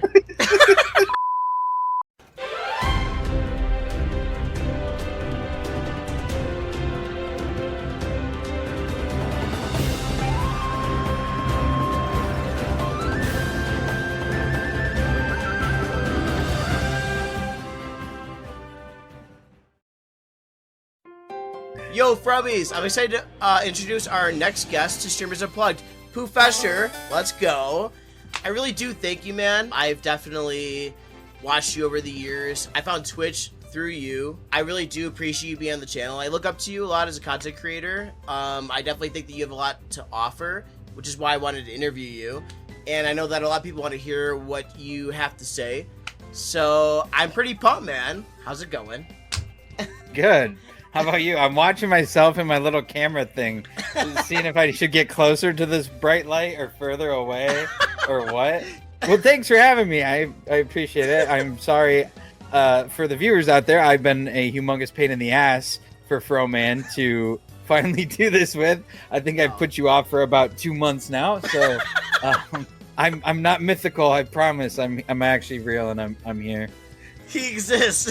But we're finally doing it. I'm really excited to hear your answers. I kind of just thought about things that I would think of that the audience of you, like your community, would love, like the beef bossers. I don't know what you call your community, actually. No dedicated nickname. They can be whatever they want to be. We're yeah. Just Yes, whatever. My first question's kind of random, but it's kind of funny. So I know that you talk about iCarly a lot. And a lot of your videos as well, you make references to iCarly. Funny enough, myself at least, I got a lot of influence from iCarly to become a content creator back in the day. I do want to ask you, did you like any of that influence from iCarly as well? Because she was like the first streamer. So yeah, in a way, it was a fake streamer, but yeah, she was a streamer. It's the story of someone famous on the internet's life, right? Which is an interesting perspective and probably part of the reason. Really, I never even really thought about that. That show was so ahead of its time because now that's such a common thing. But for then, it was like this. Ooh, make a TV show about this, and now it's just. Well, shit. Nah, there's so many of us living that life now. I know, right? Yes, definitely. When I was a kid, I dreamt of being on iCarly. Like that would being famous to the point you could get on that show because they had some people guest star on there that were big on the internet or big bands or whatever. Right. Kind of came onto that show, so it was a dream and part of an inspiration to get me going. But that might have been a little even before I really started going on YouTube, but part of the inspiration for sure, and definitely a dream of mine back then. When I was recording my first video, I'm sure I had Carly in the back of my head, but there was something else that I did around that time that I really wanted to be part. Like get on iCarly or be famous, because really that was my original inspiration back in the day, right? To become known, so to say. I wanted to be someone people would see and be like, whoa, that's cool. I love making people's days too, you know. I thought that would be so cool. Around that time, I did like a small movie studio opened up in my hometown, and I submitted my picture and information and stuff to that studio to be an extra in a movie, or if they ever needed to cast something, they could reach out to me. Yes, I did that. Okay. Never got any sort of roles from that. I don't think that movie studio lasted very long, nor did they produce anything very notable. So my movie career was non-existent. I've really never even told anyone that. Like, this is something that just came to me since you asked me this question. I can't even remember the movie studio's name, but I did it just to do it. Like, they allowed you to stop in their office and drop off stuff if you wanted to be if there's ever a need for extras or anything in any of their movies, they'd reach out to you. Okay. And they'd have your picture, they'd know, your age, what you look like, stuff. So if your demographic fatuted into the demographic that they were looking for whatever it is in the movie, they'd reach out to you. Okay. So like nowadays, would you like try to would you want to be in a movie now? Like still, you think? If I were to do anything in a movie, voice it would acting, be voice acting over being in the movie. I'm not much to look at. I've kind of gotten titties. Like, if they need average looking overweight white guy, maybe that's me, but I don't know if I'm much of an actor other than that. But I don't even know how good I'd be at that. I have a tough time faking emotion, so to say. And a lot of people ask me if my videos are real or not. Is it real anger, or are you just pretending for views or whatever?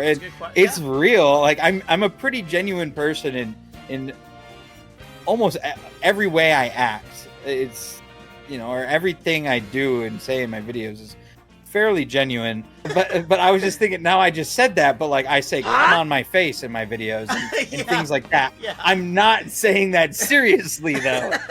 So not everything I say is serious. Well, when he's talking about extreme things like that, he's not meaning it. There you go. Right. I'm your like political, like what's it called? Like PR person. That's what I meant to say. Yeah. No, that's interesting though. Yeah, the whole show thing, the movie thing and all that. But you actually mentioned 2009, so let's go to the start of that actually. So June 9th, 2009 was your first video that ever got uploaded. It was a COD video actually. Babe, I'm going to show you the glitches that I know for Cliffside. And then you can just walk right through it, and then you're in this pretty good spot. If people don't know you too well, if they don't go back into your channel, they don't even know. You used to run COD a lot, actually. Nowadays, like, it's all like Nintendo stuff, usually for the most part, or just like random games, like horror games, funny things like that. So, you know, when you started recording those for the first time, did you think that you would ever gain popularity, like to the level that you are right now? No, I didn't think it'd be to this level. I did have aspirations of maybe getting like 100,000 followers back in those days, but back in those days, 100,000 was a lot back then, like a lot. 100,000 then is probably like the 2.5 million now. Right. So right. It's a whole different scale. And back then, when I uploaded that first video in 2009, it was Call of Duty for the Wii. So it's still Nintendo. And that's still the same Wii I have today that's sitting right here that I play Mario Kart on. The same exact Wii I recorded that first video with is still being used to this day, which I think is awesome. Although this Wii has gotten loud, but it still works nonetheless. Still have all those save files. It's all original from then, which I think is a cool piece to like. My channel's gone on for so long. Right. And I even went away from that Wii for years and years and years. And then I came back to it in 2019 and managed to with that Wii that started my channel, be the thing that made my channel actually big, so to say. I mean, I'm not big, but I'm proud of what I have and happy for what I have. It was on a tube TV in my parents' basement. I stacked shoe boxes on top of each other to create a pillar, to put a digital camera on top of it, to record my tube TV of me doing glitches on Call of Duty, Black Ops, Wii, Cliffside. That's so wild. And I said pretty good at least 20 times in that video.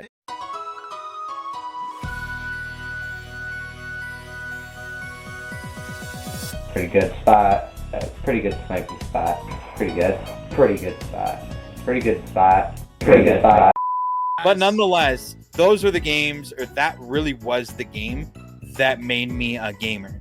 I always had played video games. You know, I had a PlayStation 1, PlayStation 2, but it was Call of Duty World at War for the Wii online that really got me sitting down for hours and hours. And it really started my rage too. That's when I started chucking. I had the Wii Zapper. I'd, get mad and chuck that at the floor. That's when I started breaking things. It is interesting though, because COD is a lot different from the content that you do mainly today, right? So like, obviously you're really known for doing like Wii Party, Wii Sports, stuff like that. What got you into switching over from that when you were just starting off on YouTube to like Wii Sports and stuff like that? When I was doing that, I was kind of getting my foot in the door, but I didn't have much direction or idea. I didn't have much inspiration yet. I don't think I was watching other YouTubers, other gaming YouTubers enough yet to fully understand what I was doing. I think when I was doing that back then, I was like, I bet people would want to watch this. So I made a video of it. Yeah. And I believe one of my other early videos was just a video with my Conduit friend code for the Conduit for the Wii. That was a shooter that had voice chat. I thought that was cool. So I wanted to, it used We Speak. And I had We Speak, so I wanted more friends on there so I could talk to people while I play video games. Right, I really just wanted to, I guess meet new people, make friends back then. And that's what I did. It wasn't until I had a PlayStation 3 and I believe was into Modern Warfare 2 or 3. I believe I got a Dazzle capture card for in that time frame, somewhere in there. And that's when I had started watching other gaming YouTubers. Mr. Phantasmo was one of the first YouTubers I ever kind of got attached to. Okay. Gaming YouTuber, part of the Machinima Network back in the day. I just really liked his personality, his chillness, his ability to talk. It was all about gameplay commentaries back then. Right. I still call skeletons in Minecraft. That's from him. He did a Minecraft series back in that day. I remember coming home. I was taking the bus home from school. I'd get home. My parents hadn't came home from work. I'd go right to the computer with some food, and Mr. Phantasmo would always upload right around then, and I'd watch his video.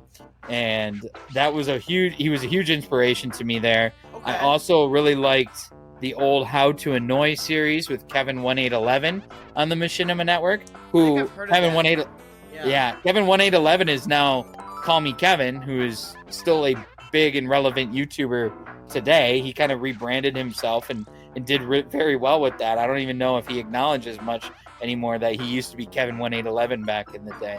But those two were huge inspirations to me to get a Dazzle capture card and start recording my Call of Duty gameplay on my PS3. I started with gameplay commentaries. I was boring and annoying, I think, just like I am right now. No. And then that wasn't taken off. So I'm like, oh, I got to switch something. So I took a page from Kevin1811's book. Essentially, he was trolling people on Call of Duty. Well, I can do that. So I started annoying people on Call of Duty and recording their reactions. That took off way better than commentaries, so I stuck with that. And back in that day, how to get views on videos would be to make your videos titled and tagged similar to a already existing series that was popular. Because people would look up How to Annoy. So I would try to title my videos as close to that as possible to get a high search result so that they found my channel. And when Modern Warfare 3 came out, I believe, or Black Ops 2, one of those two, I tried to be the first. I remember I'm a broke high school student. I paid $200 and some on eBay to get Black Ops 2 early. Yeah. You went to the store at midnight or before midnight. Yeah. And I had done that with the previous Call of Duty. I went there, for the midnight release and got it. This time, I decided I'm spending the money to get it early so I can make content earlier. Right. And that paid off again. I was able to have videos ready to go at Australian midnight time because I had paid to get it early. Right. And through that, I got some higher viewed videos, and that was able to get my channel in the 10,000 subscriber mark while I was still in high school back in 2012, 2013, which then was kind of a big deal. And I believe it was in 2012 I got signed to the Machinima Network as well, which, again, back then was a big deal. Right. And Machinima, as we know it now, is defunct, and it kind of went down the tubes in later years. But back then, it was still kind of reputable. It was a really cool thing to be a part of, and I was really proud of that. So I stuck with that Call of Duty, rode that wave to like 12,000 or so subscribers, and then I went to college. And while I was in college, that's when my channel kind of fizzled out. Dude, I went back to the Wii in 2019 when I got sick of Fortnite. Yeah. That is the short answer. May 2019, I decided, fuck Fortnite. I'm done with it. I'm playing random games. It was mainly inspired because I started watching RT Game, Penguin Zero's old videos, Moist Critical's old videos when he did gameplay commentaries. Yeah. I watched those. I got into those a little bit more and realized this is much more fun than making stupid Fortnite videos, a game I don't give a shit about anymore. So I went back to random games, and one thing that they didn't do much, or RT did a little bit of Wii, is Wii games. So I started doing more Wii games again. And those are the ones that took off. Best decision of my life. Even though I had a steady viewership watching Fortnite videos, I said fuck it and followed my passion, and it paid off big time, luckily. But it doesn't always have to be. But you get lucky sometimes when you follow your passion. Oh, of course. Yeah, and you followed your passion. So out of all the Wii games that you played so far, though, what do you enjoy doing the most? When you sit down in your chair, you play the games, what are you most excited to record content for? Is it Wii Party? Is it Wii Sports Resort? It's evolved over time. I think the thing I like doing most is playing new games. Okay. I like new experiences. I was really excited to play Hard Time 3 that just came out recently. even though that's not necessarily in my wheelhouse of games. Hard time videos, although I have tended to historically actually do well for my channel. But I was excited to play that. I mean, that Redneck Jamboree Wii game I played a few weeks back, that was fun. I was excited to play that. The box looks so interesting. At this point, I'd say random new games are my favorite things to play. Although I did enjoy going for as much as I got pissed and hated sometimes, going for all those platinum medals on Wii Sports, I enjoyed it. But, however, this last platinum, throwing punches, absolutely not. The most least excited thing I am, why I'm already like starting to play Wii Play, because I absolutely do not like throwing punches. It's cheeks. I could go off for another 20 minutes like I did before about nonsense about how bad that is, but I'm gonna try to stay on topic. Oh, you're good.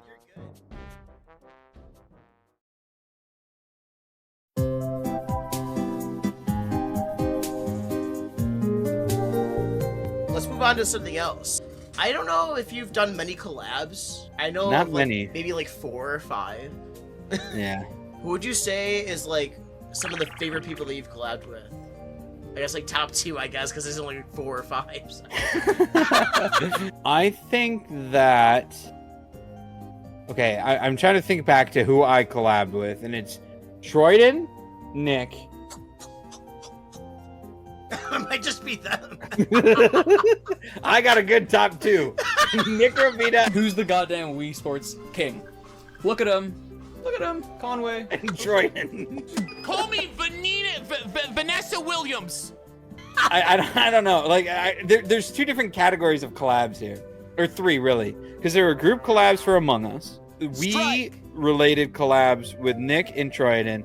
And then horror game-related collabs with Hayden and Reeves. And I think that all of them brought their strengths to the table. They each have a purpose. They each fill my hole a different way. You know what I mean? I couldn't stop it from being gay. I really enjoyed with Nick because I think I beat him. Or at least he was a speedrunner, so if he beat me, I didn't feel as bad. Yeah. Wait, no, I got creamed by him. So, I'd probably say that those collabs with Troyden and Nick were my favorite. And the runner-up, I really miss the Among Us days a bit. Because I got to play with a lot of people I otherwise wouldn't have, because I'm more of a lone ranger, I guess, and it put me in around being able to play. I played with the crew most nights then, which when I was a kid I could have only dreamed of back in high school. I was always a little bit nervous. And some days, there'd be other huge YouTubers playing with us. I think Laserbeam played with us one of the times. Nagla ended up being a big part of it. And I got to play with some guys that I've known for a while that I've never really played games with, like the guys from the Goons, Soup and McNasty. So, it was a really cool way to finally get to play games with other creators. It's pretty long interesting, answer though. again to your question. No, it's okay. It's fine. I'm enjoying it though. I really am, and I think that's really cool that you got to find people on the internet and got to actually collab with people that you looked up to and people that you watched for a while as well. Fast forwarding a little bit though, so obviously you're at 2.5 million subscribers. That's fucking insane, actually. I think that's more than people. That's actually more than the population of Buffalo, which is kind of crazy. When you first hit your 1 million subscriber mark, what was it like? What would you do? Like, what was your reaction? It's like, holy fuck, like 1 million people. Yeah, I honestly don't remember much. I remember getting my gold play button. I thought that was very cool. I was very excited for that. I don't know what I did or when it was exactly when I hit 1 million subs, to be honest with you. Things I remember more, maybe I'm more of a materialistic person. The things I remember most are like buying my house buying my first Lambo. Yes, the Lambo. Those are the things, yeah, not to sound like a douche here, but those are the things. Wait, no, I'm kind of backtracking. Remember how I said at the beginning, I started doing YouTube because I wanted to be, famous, so to say. And now when I look back to it, I don't even remember the big milestones of becoming famous. I remember buying the Lambo. I remember buying the house. Well, those are kind of like, I mean, getting a house that's a huge milestone in somebody's life as well. I mean, I know it's not a YouTube milestone, but YouTube got you to get the house. Right, So, exactly. I mean, When I had my day job as a project manager for a construction company, I was still doing YouTube on the side. Yeah, that's what I was doing until I quit my job in October of 2019. Almost. Holy shit. Exactly 5 years ago now when I quit my job to be a full-time YouTuber. But while I was doing my project manager job during the day, I'd go home and I'd make a Fortnite video every other day. So one day when I get home from work, I'd record. The next day I get home from work, I edit and upload. And it'd just be that cycle. And I did that for a long time until, as I said, May of 2019 when I decided to do random stuff instead. But I was always doing it on the side.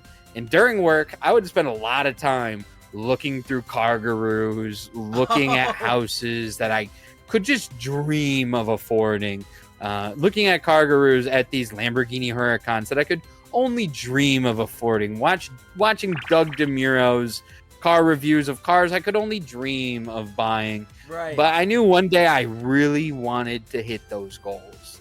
And that's why I think I remember those things now more than the sub goals I hit. Right. Because buying the car, buying the house is more in your control than if someone subscribes to me. And I was still doing what I enjoy, posting content. But it was up to YouTube and these people watching YouTube if they wanted to watch my stuff and subscribe to me. It's out of my control. I was never an in-your-face, subscribe, hit the subscribe button, hit the like button, comment now. I never ever that person. You like my shit, you're going to do whatever you want to do to support me. And that's how I liked it. So that's why I see me buying those things more as like I did it moments than hitting a sub goal or whatever. I just want to enjoy what I have and enjoy playing games. Well, enjoy. At least just be myself playing games. Yeah, right. The raging. Yeah. But it's still, I don't know. I look at what I do sometimes after I get mad, and I'm legitimately mad. And then a little while later, I calm down. And I'm just like, Jesus Christ. I just kind of laughed at myself like, God damn, I'm an idiot. What's the most expensive thing that you broke? A TV, probably. It was a pretty big TV. I have some big ones sitting in my hallway. I think I have like 2 broken TVs in the hallway here still. Plus, wild. I think I have another 2 at my other house that are broken. I just want to keep being me on my videos and not changing to get people to do certain things. I want people to watch it because I enjoy it, and I'm gonna upload it because I enjoy it. I agree. I fucking love that, and that's why I've always looked up to you, honestly, because you've always been the same. I think I found you like 3 years ago or something like that, 4 years ago, I think, and you've always been the same, and I fucking love that. Like, there's no, like, I gotta change to, like, for newer audiences, I gotta do this differently. Like, obviously people adapt as content creators, but you don't fully shift everything that you do, and I like that, actually. No. Yeah, I don't, and awesome. If it... And I made that a point from the start. Like, when my YouTube channel started blowing up, Wii Sports were the videos that were blowing up. Wii Sports Resort. But I still wanted to keep throwing in random games. I didn't want to become boxed in, so to say, to a certain game right off the rip. I can still play Wii Sports as today's video, or I could play Hard Time, or I could play a horror game, or I could play this random Wii game, or I could play, there's still Minecraft. There's still more things that I can do, and I think it's helped me still continue to grow. Granted, growth isn't huge right now, but it's still managed to keep me relevant. You've done so much in your career, hitting 2.5 million subscribers, just being able to buy your own house, get like a fucking Lamborghini off of just YouTube alone. Those are really great achievements. What would you say overall on your YouTube career was your biggest achievement? Whether it's a video that you did or, personal whatever it is, like what did you think is like the biggest part of your career that you look back on and you're like, I fucking did that? Yeah, I would say it was the decision to give up on Fortnite and go into a completely different, because at that time, I mean, I had 300 and some thousand subscribers. I was getting 50 to 70,000 views of video, which isn't bad. Yeah. Making Fortnite content, and I was making good side money from it. And I said, no, I'm done with this. I want to do what I want to do, and that's variety content. And I sacrificed a lot of views from it, and it ultimately gave me everything that has led to this point, essentially. If I didn't do that, I'd still be working at my day job. I would still have to be getting up tomorrow morning at 6:30 in the morning or 6 in the morning to go to work. I would, and sometimes I'm starting to take that for granted because it's been so long since I had a day job. But I'm incredibly lucky. But it was that decision though wasn't really luck, or well, in a way it was. But I made that decision started it. That decision set the ball in motion. It didn't pay off right off the bat. It took a few months, which arguably isn't that long, really, for completely switching your content and your channel taking off. And it was luck, but at the same time, I had to make some decisions that led to me getting lucky, which can be a Friday night as well. Oh my god. Not really. I never make the right decision for those. Yeah, actually, like, think about that too. You know, if your channel never took off, do you think that you could see yourself being that project manager? Did you enjoy doing that?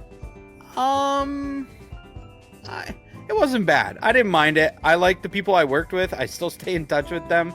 I was actually, when I quit, I was, as the youngest guy in the office, I was going to be the top salesman, meaning that I generated the company the most profit for the year. Right. I was going to go on the company trip with all the executives that's paid for. Let's go. I was really lining myself up that they really thought I would be one of the leaders of the company, the next vice president of the company.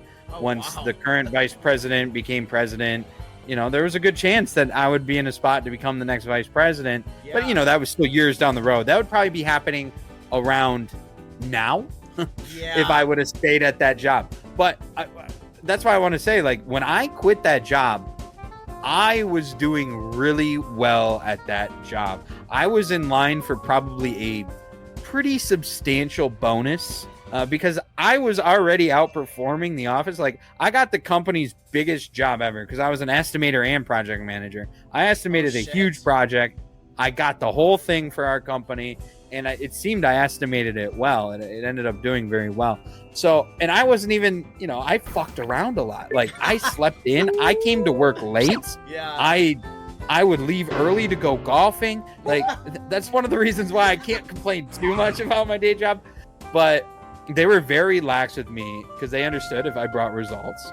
Yeah. You know, that they were relaxed on me. If I wasn't performing how I was, I'm sure they would have been on my throat. So I would still be there, I'm sure. And I'd probably be doing pretty well. But it just got to the point where even though I had a big bonus coming and probably, you know, a very bright future coming, I was making more in a month in YouTube than I made in the entire year working my day job. Yeah. Why am I getting up in the morning and going to a day job? No, I'm done. So, you know, we talked about the past, we talked about the present, the future though of your channel. What are you thinking about your future? Like, do you have any goals that you want to hit right now at the moment? Like, is there anything that you're looking at it like, I have to hit this, I want to hit this, I want to do that? Like, what's going through Poof's mind?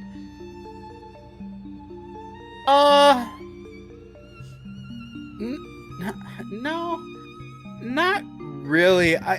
Honestly, I'm probably one of the people that looks at his YouTube analytics the absolute least. Oh yeah. I avoid looking at them in in fact, because I don't want it to affect my psyche. I don't want to get down like, oh, people aren't watching my YouTube video as much. And then I'm going to take that into the recording session I'm going to have and try to overcompensate for it, or I'll just be down because of it.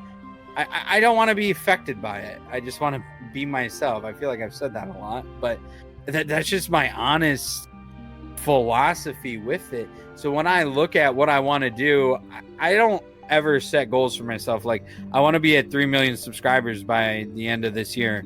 I think that's inauthentic to everything else I'm trying to do, which is play what I want, do what I want, and you know, whatever it is. So I don't really look at it that way. Do I want more views and more subscribers? Of course. I can't say that I would turn it down because I don't care. Yeah, Absolutely right. not. Yeah. But at the same time, I'm not setting goals on myself like I need to get this many views a month or this year, or this many subscribers this month or this year. I don't set that on me. YouTube's a bit mixed with my personal life. I would like to stream more, I will be honest. I haven't been streaming a lot this summer at all, but you know, I want to also enjoy my life. You know, if it was daytime, you can see the lake out here. I enjoy being on the lake in the summer up here in Michigan. Yeah, I love posting pictures of it. I love flexing my view. Yeah, it's just so beautiful. It's like a goal of mine. You know, I could only dream to have a house on the lake, and now I have it. I gotta enjoy it. I've really enjoyed this interview so far. I definitely just have one last question, but I'll definitely say, you know, thanks so much for, you know, being on this interview. As I said in the beginning, I looked up to you a lot, and there's a lot of people that look up to you. People really do look up to you in different ways, whether it's your humor or the way that you're very genuine in videos, and it's really humbling and nice to see, you know, us even before the interview, before I even hit record, that you were genuine, you're a good dude. So, you know, you've been a streamer, you've been a YouTuber, you've done a lot of different things the last decade and a half. And you've had so much success. And there's so many people out there. You have 2.5 million people that watch you. A bunch of them probably as well look at you and they say, how can I be like that? Like, how can I get there? What would you say to somebody that's trying to get into content creation, that looks up to you and says, what does Poof say? Like, how can I get there? How can I get to that level of succession? Right. I think about YouTube today. I really blew up in 2019. Let's say I didn't. Let's say I never made the switch to this content till today. If I did that today, could I find the same success that I did 5 years ago? And I don't know if I could.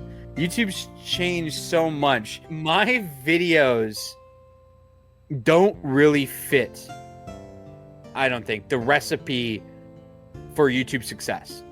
I don't think they do. My thumbnails suck. They're a screenshot of the game. Sometimes zoomed in. Sometimes I add brightness and contrast. But that's it. I make my thumbnails in my editing software. I don't have AI making me thumbnails. I don't have... Thank God. You know, I don't even capitalize letters in my titles most of the time. I don't... It's such a difficult question anymore. I think you should follow your passion. You should do it because you want to do it. I always did that. I had a day job. I was doing this on the side because I enjoyed doing it. And if that's the kind of person you are, that you can work 40 hours a week, come home, and still want to do YouTube, then I think you really, really should give YouTube a try. Because I think you really care about it. You really want to do something with it. You really want to entertain people. You want people to watch your stuff and enjoy it. You should at least give it a shot and hope that YouTube pushes you to enough people that are willing to click on your video and follow along with you. Because if you're genuine and you really want to do it, they'll know and they're going to stick to you. And that's going to be your foundation of success. I'm going a million different directions again. The point of the question was, what would I say to an aspiring creator? I think I've said most of what I want to say. just have the passion for it, really want to do it.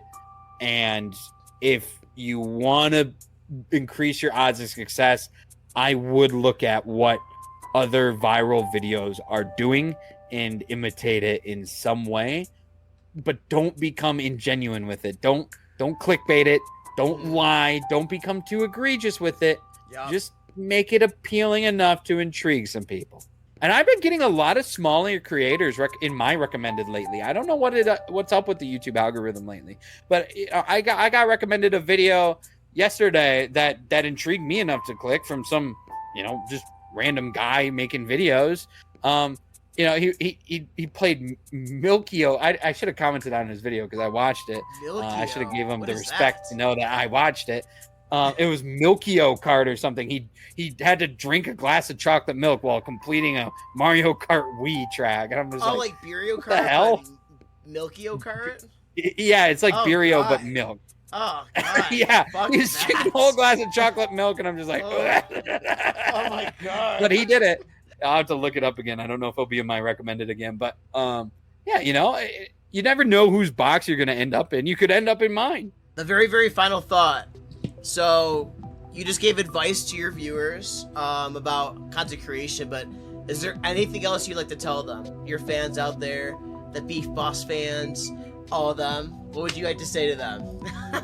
Hi, Mom. Hi, Mom. Well, I'd imagine you'd watch this video. If you're watching this video as one of my fans, you're a pretty dedicated fan of mine, especially to make it to this point with all my rambling here today. I'm sorry for throwing you on your channel, OG Froman. I don't know. I feel like I just haven't been concise at all, and I don't even. Really? Yes, you think so? Yes. Dude, you're a smooth talker. No, Smooth bitch. talker. Listen, I don't do that. I am not like that at all. I definitely learned a lot from you, actually. I mean, I've always looked up to you, and like you and Nick were like the two people I watched back in the day, and that's when I really realized, even after iCarly, that I'm like, I want to do that. So learning more about you tonight is fucking awesome, actually, because your answers are actually concise, and you just given like really great answers that I can learn from as well, and a lot of people will learn from these. So I appreciate everyone that watches my videos and appreciates what I do, and even if you don't appreciate what I do sometimes, I still thank you for watching my videos. I mean, you're not gonna like all of them. I'm gonna have misses. It happens. And I guess to my fans that might be watching, thank you. I appreciate it. You guys, everyone who I met in person has been very nice to me. Very good people, I think. I don't know. It's so weird for me to, in situations like this where you're talking to me because of my YouTube channel and the success I've had on it. But when I go out, when I'm just sitting here, talking to you, I don't even feel like I don't know. I'm just me. We're just having a conversation. This guy wants to ask me questions for some reason. Is the way I look at it. Like, I've done nothing. I don't know if that's the right word, but I'm just, I don't know. I'm just happy to be here. I'm happy to be in this situation. I'm so grateful for it. And, I love meeting people. Going back to when I first started my channel, I wanted people to talk to me because they knew who I was on YouTube. I wanted to be like, join a lobby and people were like, oh man, Poofesure's in my lobby, that kind of thing. And that still kind of holds true to today. Like, I love just meeting people, talking to genuine people like yourself, and thanks, man. Enjoying the ride and enjoying life. I can't complain. I mean, I definitely think that you should always enjoy life, and I like that you don't just drown yourself in analytics, that you actually go out there, you just still make your own content, it still works out, and you also you just enjoy your life. And I fucking think that, I think it's amazing, because a lot of people will get lost in the numbers a lot, and it will dictate their mood and just their mental state, and I think that's really important that you don't let that happen.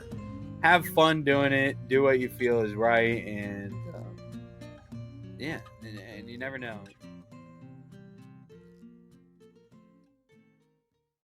Great interview today. Oh my god, this is awesome. Poofesure, our next guest on Streamers Unplugged. Great time, a lot of insight, a lot of different ways to look into content creation, and I learned a lot personally. I've always wanted to be a genuine person on stream, but you know, obviously sometimes you gotta bend yourself a little bit. But it's nice to know somebody is always genuine, does not change for anything, and still really successful. And I think that your message, Poof, will really resonate with a lot of people, and you might see some new content creators out there, you know. But that was the end of Streamers Unplugged with Poofesure. Hope you guys really enjoyed the episode. I liked it. Hopefully you guys loved it as well. All of his links will be down below. His Twitch, his YouTube. Definitely follow him. He's great. He taught me a lot tonight. He'll teach you the same, and he's a lot of fun. He's fucking hilarious. So you like his videos, so give him the follows. And I'll see you guys on the next one. Bye!